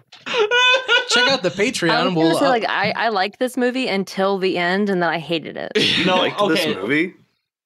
I liked this movie all the way through, okay? Every part of it. So the Wicker Man is a returning champion from back in episode 9 is when we covered it, when it went up against the movie Sunny. Which I'm sure was a Directorial very easy debut. choice between the two. It was an easy choice, certainly in terms of which one entertained me a lot more. Yeah, I do kind of wish there had been a scene in Wicker Man where Nicolas Cage had sex with a bunch of old married women. But No, I kind of wanted a scene in The Wicker Man of Nicolas Cage being a Louisiana gay pimp. Yes, yes. absolutely. That's what I wanted. Really, Sunny should have been about that character, personally. Yes. Yes. Now imagine this Jess, movie. you're onto something. Email Nicolas Cage. Let him know. Hell yes. Like, It's really fucked up. Instead of luring a cop out of his jurisdiction, this movie should have been about them like luring a pimp from Louisiana because one of his best girls went missing. You know? And Summer's Isle.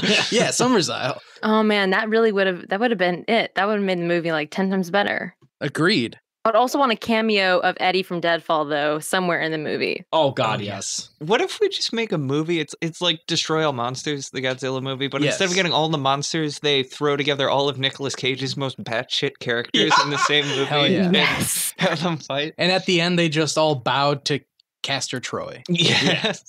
Anyways, The Wicker Man came out in 2006, rated PG-13, and has a runtime of 102 minutes. It has approximately 1 million different production companies. Everybody had... Well, Saturn Films was involved with it too, of Yeah, course. Saturn Films is in it, which is the one to note.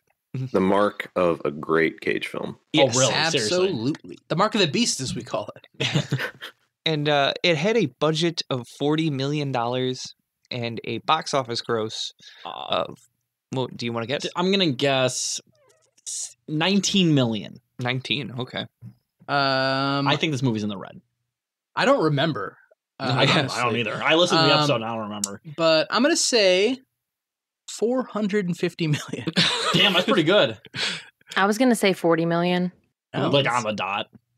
I'll go a bit higher. I think it probably turned a tiny profit. I'm going to say 50 million. Ooh.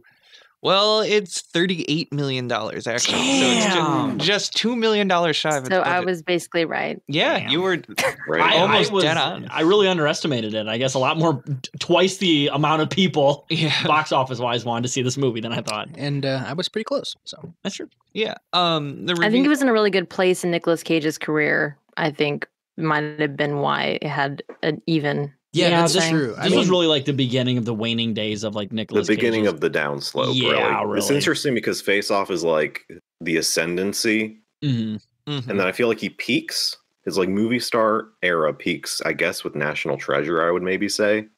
Yeah, Yeah, I And would say it's like right a around there. downslope from there. I agree.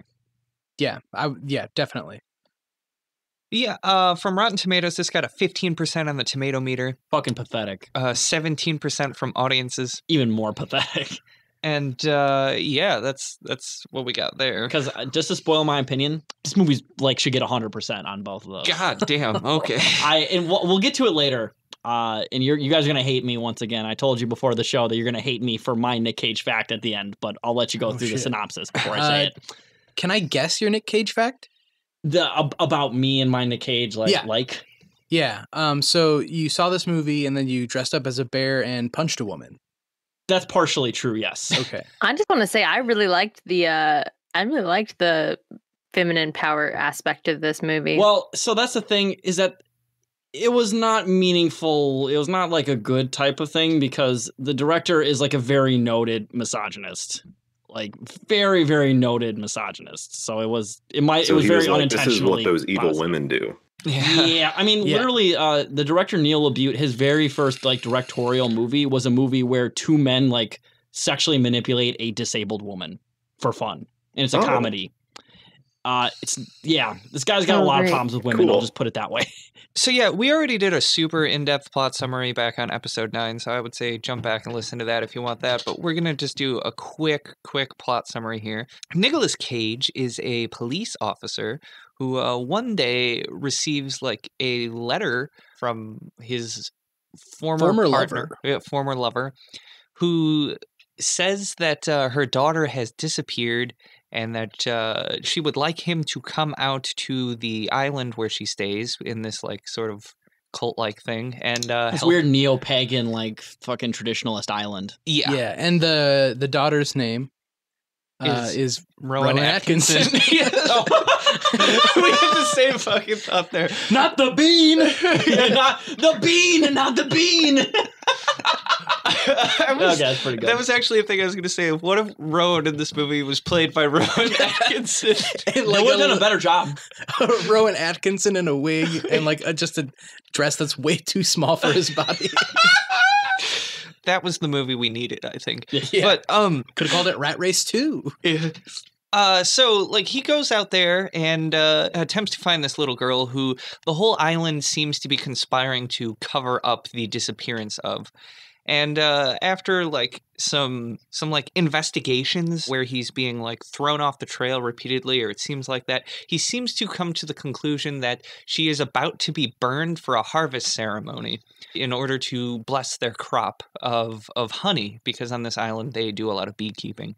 Just as he finds the girl and is about to try and save her, he discovers that the little girl, Rowan, was in on the plot the whole time, along with his former lover, and they all did this to lure him here so that he could be burned alive in the titular Wicker Man for their harvest ceremony.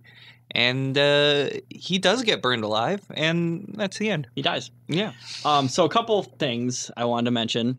So the one Nick Cage fact, and I've been spoiling it this whole time. So remember when I told you that I had a Blu-ray and DVD copy of this movie? Yes. So before I started the show, this was the only Nick Cage movie I owned on like home media. Yeesh. The only Pitiful. Nick Cage movie. Pitiful. It's sad. I mean, isn't that something? Mm-hmm. Isn't that something? Wait, did you own 2 copies at that time, or have you since gotten the? I've had the Blu-ray and DVD copy for a while. Okay, isn't the Blu-ray out of print now? I feel like every time it's look not for it, it's like super expensive. Is it? That's good to know. I'm glad I got it at a good time because I got it for like a couple bucks. I remember. Yeah, now you can sell it for like $20 or something. Oh, shit. And also, I do have a problem with the Blu-ray because the Blu-ray only has the alternate ending. It does not have the original ending. And I frankly wanted to see James Franco and Jason Ritter in this movie. It's weird that it wouldn't put them both on the disc. I don't know why they the didn't alternate do that. ending is so much better than the original ending. Oh, it is a million times better. DVDs around this time would always, I remember during the commercials for like the home video release, and the shocking alternate ending. I remember that vividly. And then I bought it on purpose for that reason. And it was the fucking B ending. Yeah, so that's a big thing. Because like neither of us had seen this movie before. And I had always assumed that the Not the Bees ending was it's the most famous thing from this movie, right? Oh, yes, for sure. Absolutely. So it's like, that's the end of the movie. And then I was profoundly confused when at the end of the movie, there's no bees thing, but there's James Franco in a bar. I'm like, what? Where are the bees? Yeah. And then I learned the truth. I learned the truth that was the shocking alternate ending all along. Yeah. So basically this was all like a marketing ploy. Like people in the theater saw it one way, and then the people who bought the DVD saw it a different way, and just the DVD is what blew up. So the DVD has the alternate ending. It has both versions, but the Blu-ray only has the alternate ending. Oh. So if you bought the DVD, you got to see both versions. Yeah. But if you bought the Blu-ray, you only get the amazing version. To be honest, the Blu-ray, it probably only got a Blu-ray release on the strength of the meme of Okay, that is honestly a very true point. I still think they should have included both. I don't know why they didn't include both. Doesn't make any sense. That is weird that they wouldn't just include the original theatrical ending. But yeah, this movie is the meme machine. I've seen this movie, I'd say probably 5 or 6 times. I love it. I show every time I get like a new friend group, I'm like, hey, let's watch a bad movie together. And this is like one of the bad movies I show. This was my second time watching it. The last time we covered it was the first time I had actually seen it. And like Logan, I was very fucking confused. And I remember specifically that I was like, okay, did I just zone out? And so I rewound. Like, wait, we were drinking while we were watching this. I was like, I must have just like blacked out for a moment and missed it. I rewound to the part like where he's like running through the field and getting stung by bees. Yeah, and I was like, did it happen there? And I somehow missed it. I was very confused. But yeah, watch the alternate ending. It's on YouTube. Of course. Yes, and that scene has literally half of the amazing lines in this movie. Like, you bitches, killing me won't bring back your goddamn honey. You do hear that in the original version, just like in the distance. It's just like VO over. It's like, my legs! You broke my legs! Oh yeah, he literally said like the SpongeBob character, oh my leg! He literally does say, ow my leg! It's because last night to prepare, I put in the DVD too because I'm like, I have to remember exactly all the minute details, and they just do the VO over the torture scene. Yeah, basically. It reminded me a lot of the Will Ferrell character from Austin Powers, where he's like, "Oh, I'm still alive down here." Oh yeah, Mustafa. Yeah, Mustafa. Yeah, it reminded me a lot of that. And there is the actual line for the bees is, "What is that? What is that?" Oh no, not the bees. Not the bees. They're in my eyes, blarg, blarg, cough, cough. That's the actual I'm still alive. The bees are gone and my eyes are swollen shut, but I can still be saved. And also, of course, phallic symbol. It's a legendary line. And also, in that scene where he's investigating the school, he says, listen, you're all going to have to bear with me. And he dresses up in a bear costume and assaults a woman later on. Yeah, true. I found that scene so funny. That's great. Molly Parker in the classroom. Yeah. Where he's just like calling all the little girls liars. Yeah. And it is. So yeah, this movie's great. And I will say personally, this is for me a top 5 Nick Cage movie, not even a question. Damn. I'm serious. This might be like top 3, like third or fourth for me. Oh, and one more thing I totally forgot, and you might have missed this. It's the very first thing in the credits. This movie was dedicated to Johnny Ramone. Yeah, I saw that. I think I missed that. It was dedicated to Johnny Ramone, who just died. Like he like literally died as like the movie was finishing up, like post-production. In an unfortunate bee accident. And believe it or not, Johnny Ramone and Nick Cage were like really good friends in real life. It's okay, I was going to say, what's like the relation to Johnny Ramone? Like, was the director friends with him or Nick Cage was friends with him? Okay. Yeah, I think it was more Nick Cage was friends with Johnny Ramone, but they were like actually like super good friends apparently. It's very strange. Now Nick Cage just hangs out with the dead Kennedys and Mitt Romney and... Oh. Really bothered me about this movie. He wore the same suit every single day. Mm-hmm. Oh, yeah. And that, like, for me, whenever somebody does that for extended periods of time in any film, I can just smell them. He's getting right in there. Well, see, the thing about his character is that, he's a cop and, our boys in blue are underappreciated in this country. And so he doesn't make enough money to get another outfit. Yeah, a thing that still gets me is the scene where he says, your bag is dripping. And that what is it? Was it a shark or something? Yeah, no, it's a bag that's writhing and has blood pouring out of it. It was a shark or something? Yeah. And they invite him to look into it, and then he like starts reaching for it, and then they like pull it away or something, and he just doesn't look into it. Yeah, like fuck, he called our bluff. Even if I wasn't a police officer that's literally there to investigate a possible like murder, like I would still be deeply concerned about that. I would too. It's a little strange. Yeah, this movie is just a lot going on. Like every scene is just so dense. There's just so much content going on. Like I can't say that I liked this movie.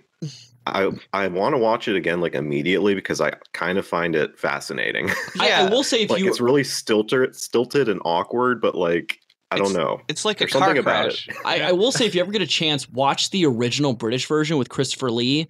That movie I meant to watch it. That's one of like the all-time classic horror movies. It's I really just fucking watched good. it today for the first time. And once, just as I said earlier with the original, with the remake, is that's also been a movie that's like been a big like I'm a huge fan of that movie ever since I was like a teenager. Yeah, I mean it was very good. Which one did you see first? I saw the Wicker Man remake first, unfortunately. Yeah. Same. I wish there had been more frog sucking in this one.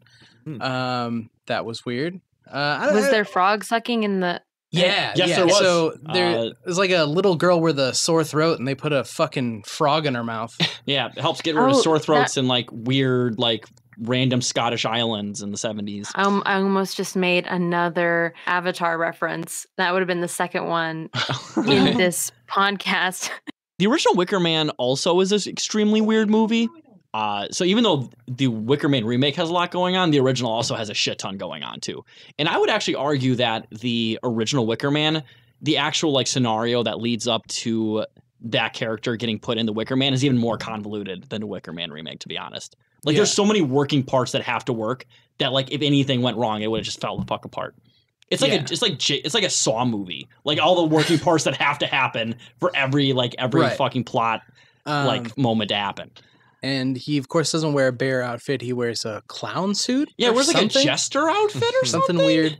Wow. And I believe in that movie, he doesn't commit acts of, like, he doesn't commit hate crimes against women in that movie as much. That's good. No.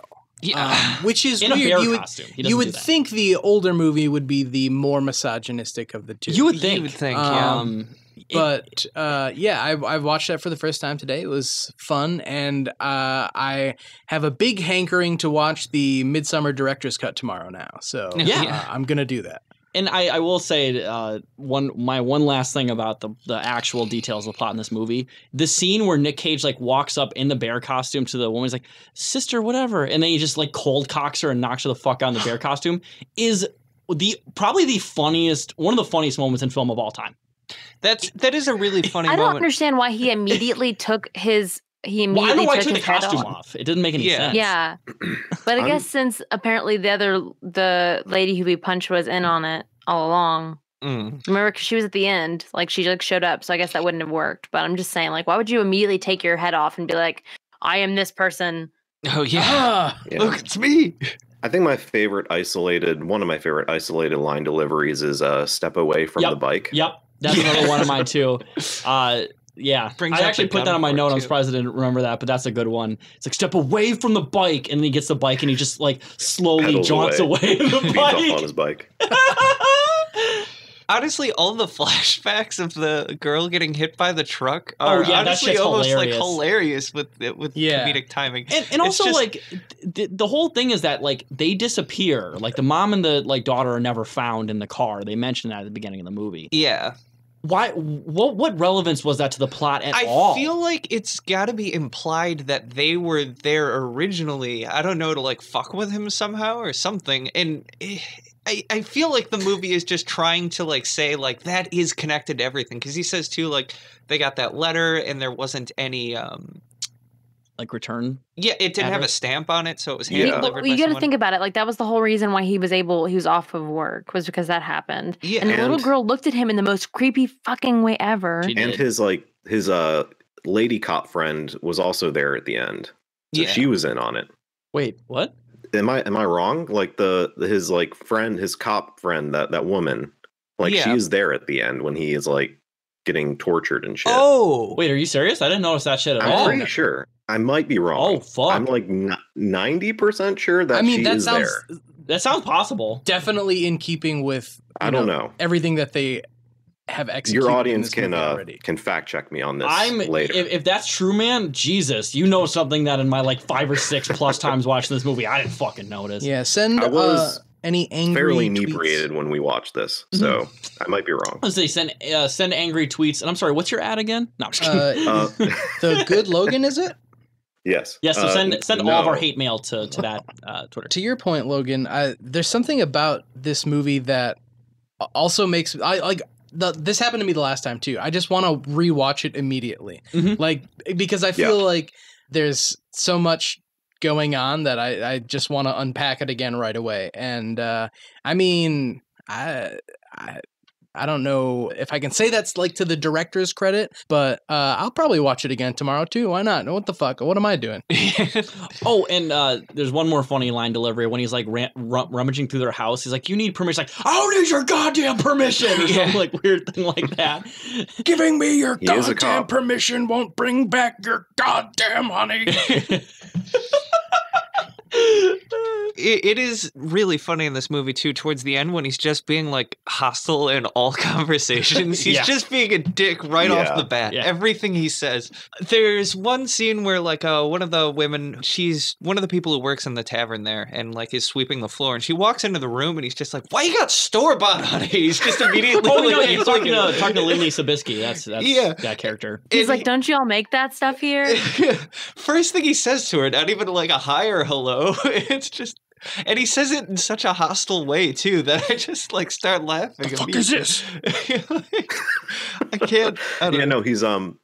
He's interesting when he's being hostile, and then before he gets hostile, he's just really stilted and awkward in a way that's interesting too. Which is really interesting because in the original movie, the actor has like a pretty even tone throughout almost the entire movie until the end. Like, and then even then, he's really not like that. Like, he's just more like confused. Yeah. And confused, and I mean frantic, but not in such a just not some dramatic way. Yeah, like manic dramatic way. Right. Yeah. You know, one thing I can say is I can't picture anybody but Nicolas Cage in this role. So like, me neither. But that's probably because this is one of the iconic ones, and it's been made that way through memes. So I don't know. Yeah, it's hard to separate it at that point. Mm-hmm. I just don't like anybody else who could have been in this movie. This movie would have just been like no one would remember it. Even with all like the funny moments, I don't think any actor could have pulled off these moments like Nick Cage could have. Mm-hmm. Yeah, I agree with that completely. I don't trust Logan's judgment on this because he thinks that Tom Cruise should have played Nick Cage in National Why Treasure. are we bringing this up now? How right I am about National Treasure. Damn, that was a call out. She's been sitting on that. I don't appreciate this. We're ending our podcast, guys. Like, oh damn, I'm making the announcement here. Damn, our podcast is over. Goodbye. Hey, well, we don't need to get into that. when you tweet the news to your listeners, just tell them to hop on over to us. Yep. Pick it back up where you left off. Yeah. But yeah, anybody else got anything to throw in on this, or should we move on to like Amazon reviews? What? Oh, I suppose Dave might have a plot summary for us. Would you have a plot summary for us, Dave, please?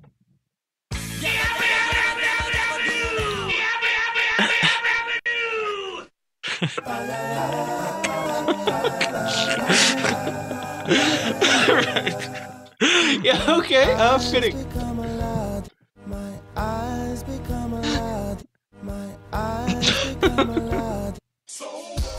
His eyes became pretty large at this one. Kevin. Okay. Well, yeah, that was pretty accurate, I would say. Yeah, I guess you could call it Yabba Dabba Doo, this movie. You could call it hack, but it is a remake, so yeah. It's very derivative. I do have some Amazon reviews. I will say that while obviously there's so many Amazon reviews for this movie, literally all of them are people giving it 1 star because it didn't have the bees ending. Or people saying it's not as good as the original, or they like this better than the original, and then either elaborating too much or not at all. And so I just sounds like a perfect Amazon review section. I kind of cherry picked a few, so let's get to it. Hey, frickin' here's for the hat trick. We got another all caps review for you. Vanessa writes, "Good movie." Actually, there's a couple letters that are underlined, so it kind of looks like it's written in the style of that SpongeBob meme. But Vanessa writes, "Great movie, wonderful cast of actors, trippy, keeps you on edge. Love the idea of digital library won't ever scratch on or get misplaced." So this is more of a review for digital media as a concept. I'm watching Twin Peaks right now. And these all caps reviews, I'm just imagining them as David Lynch's character reading them. Yes, in that show. Gordon Cole. Hell yeah, with the hearing aids. Wild at Heart now streaming on something.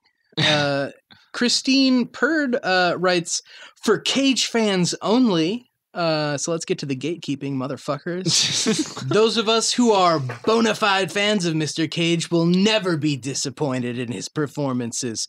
He's delightfully quirky, smooth, cool, cagey. Person is just simply wrong because I am disappointed in Cage a lot. Yeah. Forget about the script, baby. Who needs it? We just love him regardless. And that was probably written by one of us. I don't know. How many stars was that? That's a 5-star, baby. Hell yeah. But I will, to Ashley's point, yes, I'm very disappointed in Nicolas Cage a lot. For instance, the entire first round of this bracket when we went through the low-seeded movies. I'm just saying, like, you're not a real Nicolas Cage fan unless you are disappointed in him sometimes. That's true. Yeah. Or most of the time. Are there ever any like 3-star reviews where people give like measured critiques to the film? Not really. It's always just 1 or 5. So there are some in-betweeners, but that's kind of where a lot of the people who are just like mad that it got taken off of Prime will review it. So like, I like this movie, but Amazon has wronged me, and so 3 stars. Yeah. Take that, Amazon. Yeah. I mean, as in all scenarios, the Amazon centrists are just so boring. I have a review from Lamangelo Spank, who writes, I love his writing. "Will Hollywood ever wise up? From the movie, plot, location, music, and actors, this movie is toilet paper compared to the original. Get the 1973 show. You will be glad you did. And let Hollywood, foul, lang, and porn are no replacement for well done." Is the original movie a bidet? It might have been. Now, well, I do want to say something about... So, nice. This user, Lamangelo Spank, calls this movie porn in comparison to the original, which has like gyrating naked 30 women. times more nudity. Like, yeah, like there's literally a scene where a woman pounds on the door, heavily breathing, while like grinding up against the door, completely butt ass naked. Yeah. So if either of the movies discussed, I need to see the original. Is what you're telling me. Yeah, and that scene lasts like 5+ fucking minutes. Seriously. It's a long scene, and. So if either of those movies are porn, it's certainly the original, but off. And a man is on the other side of the wall, and he's like I won't spoil the plot, but he's very, very like aware of what's going on, and he's trying not to jack off. Yes. And can you repeat that last sentence? It said like, see the original and let Hollywood porn not film. Okay. The last sentence is very hard to read because towards the end there, following the word Hollywood, every other word either has a comma or a period after it. And so, okay, they say, get the 1973 show. You will be glad you did, and let Hollywood, foul, lang, and porn are no replacement for well done. So it's and let Hollywood, foul, lang, and porn. He only dislikes Hollywood porn. Yes. Yes. Regular porn. Got it. Great. Yeah, if it's made in Orange County, He clicks he's fine the with it. vintage category on Pornhub. Yeah. And that's 2 stars, so they didn't hate it too much. Well, they want to be reasonable. Yeah. I have a review from Speedo, who says, terrible. We rented this because my wife and I have liked N. Cage in a number of movies. This was terrible. Should be subtitled, Let's All Go to the Human Sacrifice. Bold observation, Speedo. I'm sorry. That was like, I thought that was going to be more clever than it was, but that was so fucking stupid. That's actually really funny. Can you say it all over again? Yeah. But like, yeah, say it all over again. We rented this because my wife and I have liked N. Cage in a number of movies. This was terrible. Should be subtitled, Let's All Go to the Human Sacrifice. And I'm sorry, you said N. Cage, and I'm like, didn't Nokia make a video game console out of that at one point? They did. Sing that to... Or when you don't have enough time to say Nick Cage. Yeah. I like the idea of criticizing a movie by just describing it in one short blurb. I hated Faceoff. They should have called it, hey, Nicolas Cage and John Travolta switch bodies over here. Like, okay. I would have been down for that. I have a review from Conrad Cook, who writes, spoiler alert. Really, it stretches the meaning of the word spoiler to say there's a plot spoiler following, but with that said, plot spoiler. Okay. Watch this movie if you want to see a man tortured and killed for being male. All through the movie, it seems that the matriarchal islanders are evil and have the upper hand. And at the end, you find, surprise, they are evil and do have the upper hand. A snuff film, possibly intended as a masturbatory aid for sufficiently self-loathing males. Conrad. I myself am a Meninist, so and to be fair, yeah. Exactly. I am. I really agree with it. I'm a beta male, which is why I love this movie. Yeah. I'm a beta cuck. So I really support the message that this reviewer is trying to convey. Yeah, this movie got to me so much. I went and I transed my gender, and yeah, just saw this movie and was like, oh, I can't do this. Yeah, you're like, I can't do this anymore. Men, they're trash. Can't do it. Yeah. But let me tell you something. It's hard being a man in this country. You know this thing, men, they don't get no respect around here. Let me tell you. Hell yeah. They're trying to send us off to an island to frickin' find a kid and they burn us. Well, you know what? I deserve maternity leave too. And you know what? That's the thing. All right. So, Jess, we're going to cut out their tongues now, right? Yeah. And then I'll break their legs. And do you have any beef on hand? What the heck's going on here? Actually, I do. Oh, okay. But I can't use them in that manner. And you know what I will say too, like in real life, like my bitch ex-wife took my kid and took her to an island, so now I don't get any weekend visits with them anymore. So this movie's really misandrist, okay? I'm so sorry that happened to you. If we can be serious for a second, I'm so sorry that happened to you. It's real tragic, man. Real tragic. I had to listen to Stained the entire ride to the divorce court. I'm on the outside of the divorce court, and I'm looking. Jess is dying over here. God.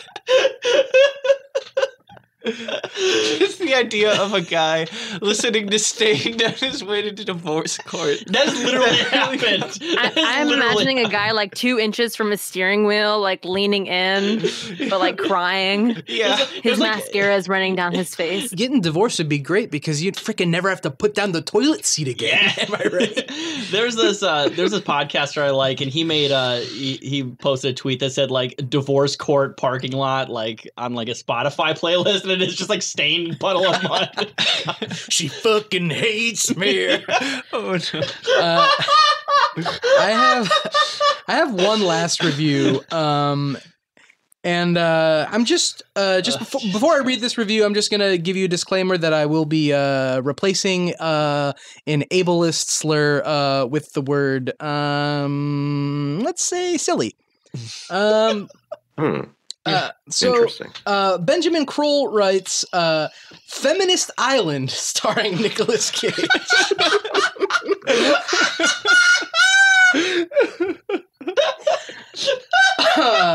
Okay, here we go. Okay. Oh no! Jess is trying not to die. We got this. And Benjamin writes, I made the mistake of renting this movie because I was in the mood for an up-to-date horror movie. This was the opposite. I wouldn't even consider this a horror movie. Bizarre, yes, but not scary whatsoever. I did follow the storyline. It wasn't one of those that just confuses you and leaves you completely bewildered. There were some funny parts towards the end, though. Not intentionally, but hilarious regardless. This guy loves Fight Club, I can tell you that right now. Yeah.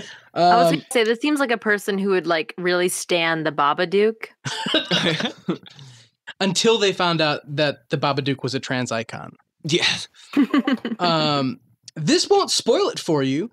Believe me, if you're going to watch this movie, you've already spoiled it for yourself. But the two best parts are, at the end when he is being closed in by all the islanders and he has gun drawn, and off to the side... He can't even contain. Okay. Off to the side... Do you screen these before you read them? Yeah, I've read it, but not out loud.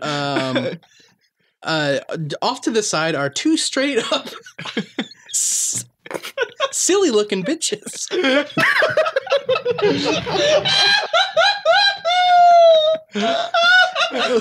No. Who start moving in closer to him, and he aims at them and yells, "Back up! Ha ha, he regulated on them."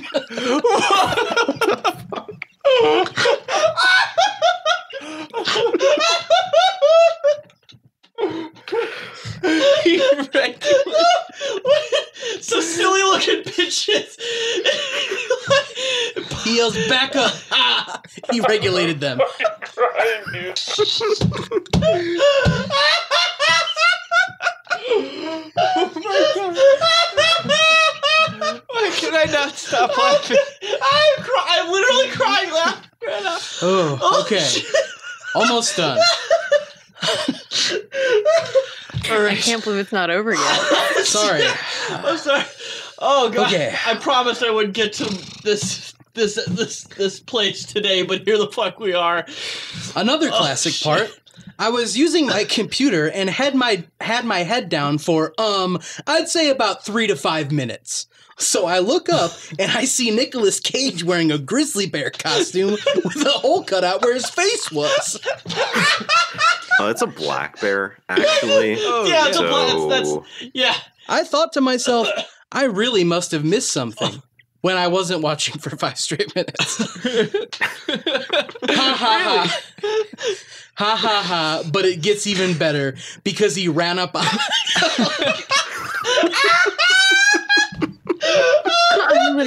I'm sorry, this is tough to read. Okay.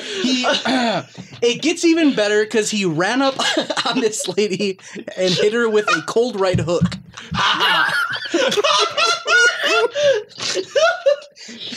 That was the best part.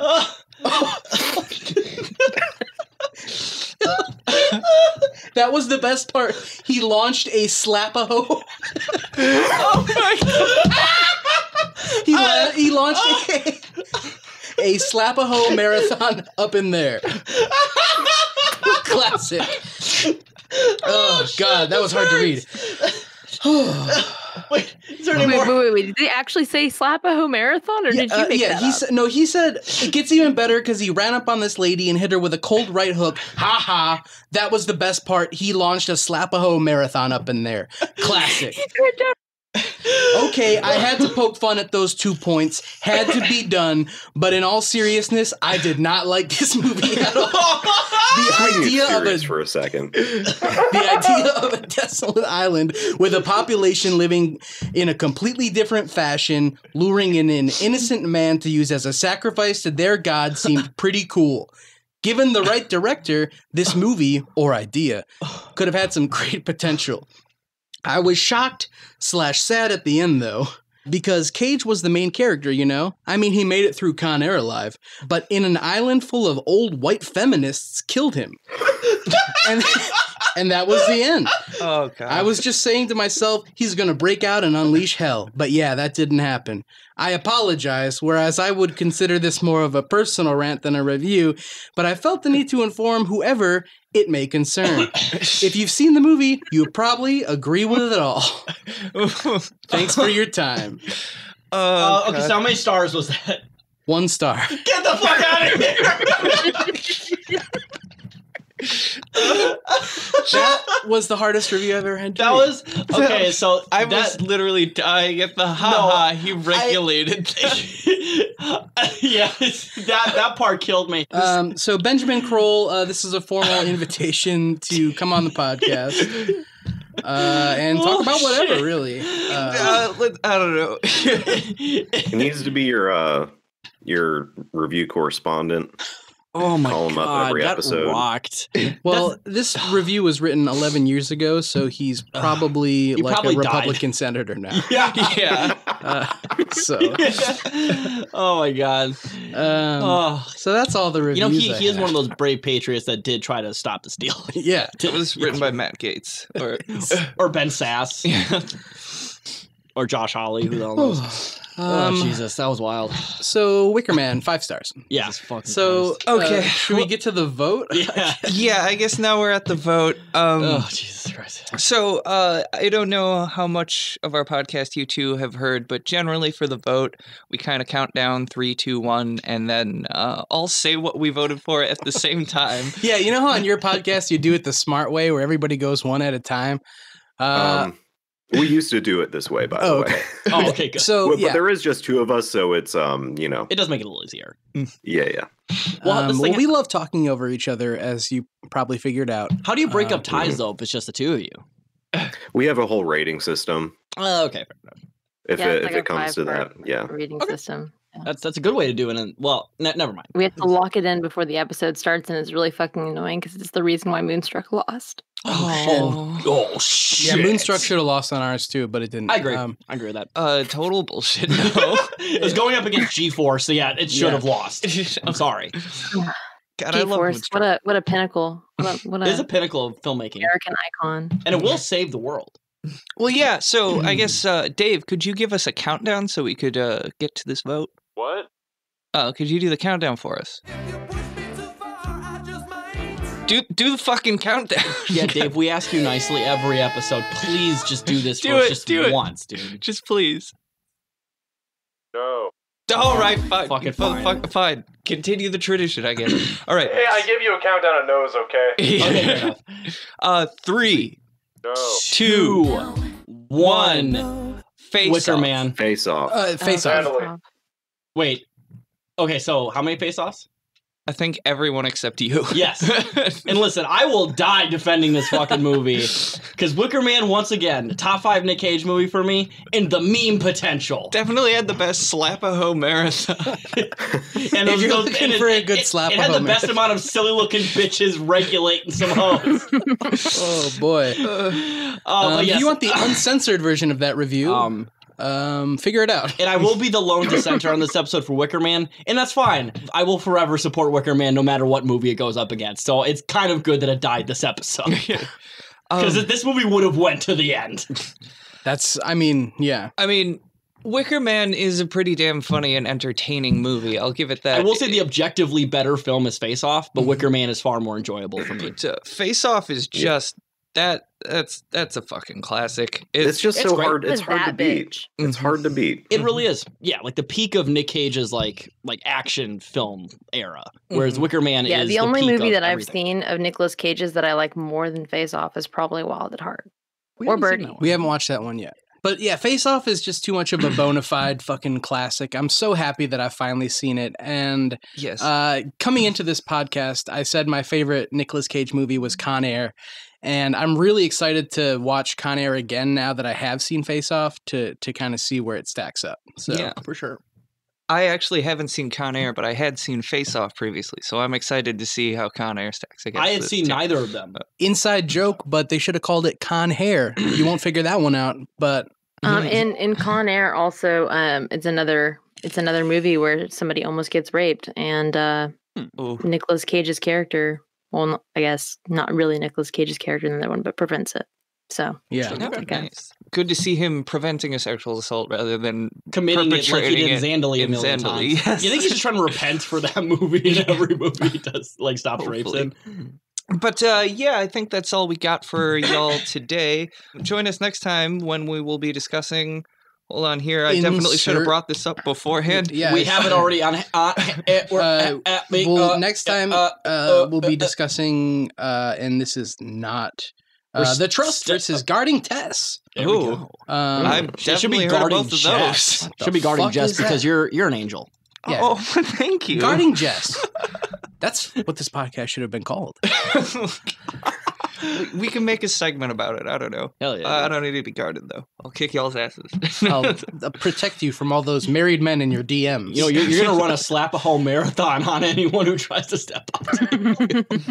Well, thanks, guys, so much for coming on. It was a real blast. Yes. Thank you so much for having us. Oh, and I will say, Jess, before you do for having us as well. You want to plug the Patreon? Oh, I was going to ask our guests if they have anything they want to plug, actually. Yeah. Which probably also their podcast. But yes.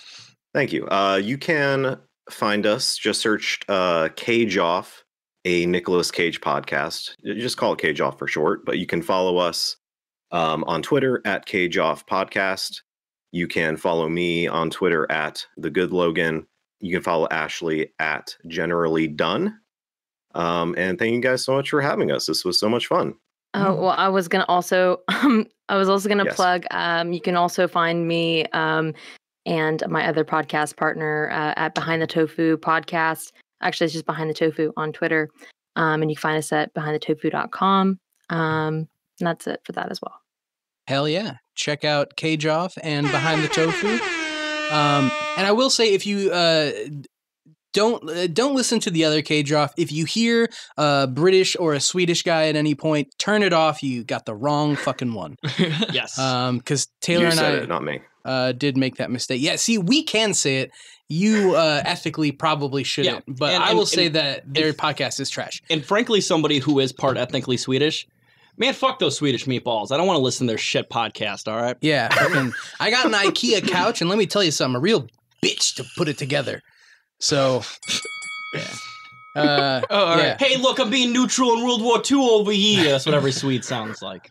And yeah, we are I mix up the two. Cage Fight Pod on Twitter, Cage Fight Podcast on Patreon. Patreon.com/Cage Fight Podcast. We don't really plug our own Twitters much, which maybe, I don't know. You can follow me on Twitter if you would like to. It's Infinite Jess with 4 S's because some were taken. I am at Darth Mike D, which is like me, but if I had a frickin' lightsaber, hate That's it. so epic. Yes. And you can, and you know what? Because I'm going to dox myself too, and I technically do have a Twitter account. You can follow me, Reluctant Imposter, at Carlos Chantor. Hell yeah! It's no Darth Mike D, but it'll do. I think my Twitter's doo-doo child slight return, but I've never used it. Check that out. I know I will because... All right. Well, then that does it. And join us next time. Bye-bye. Bye. Bye.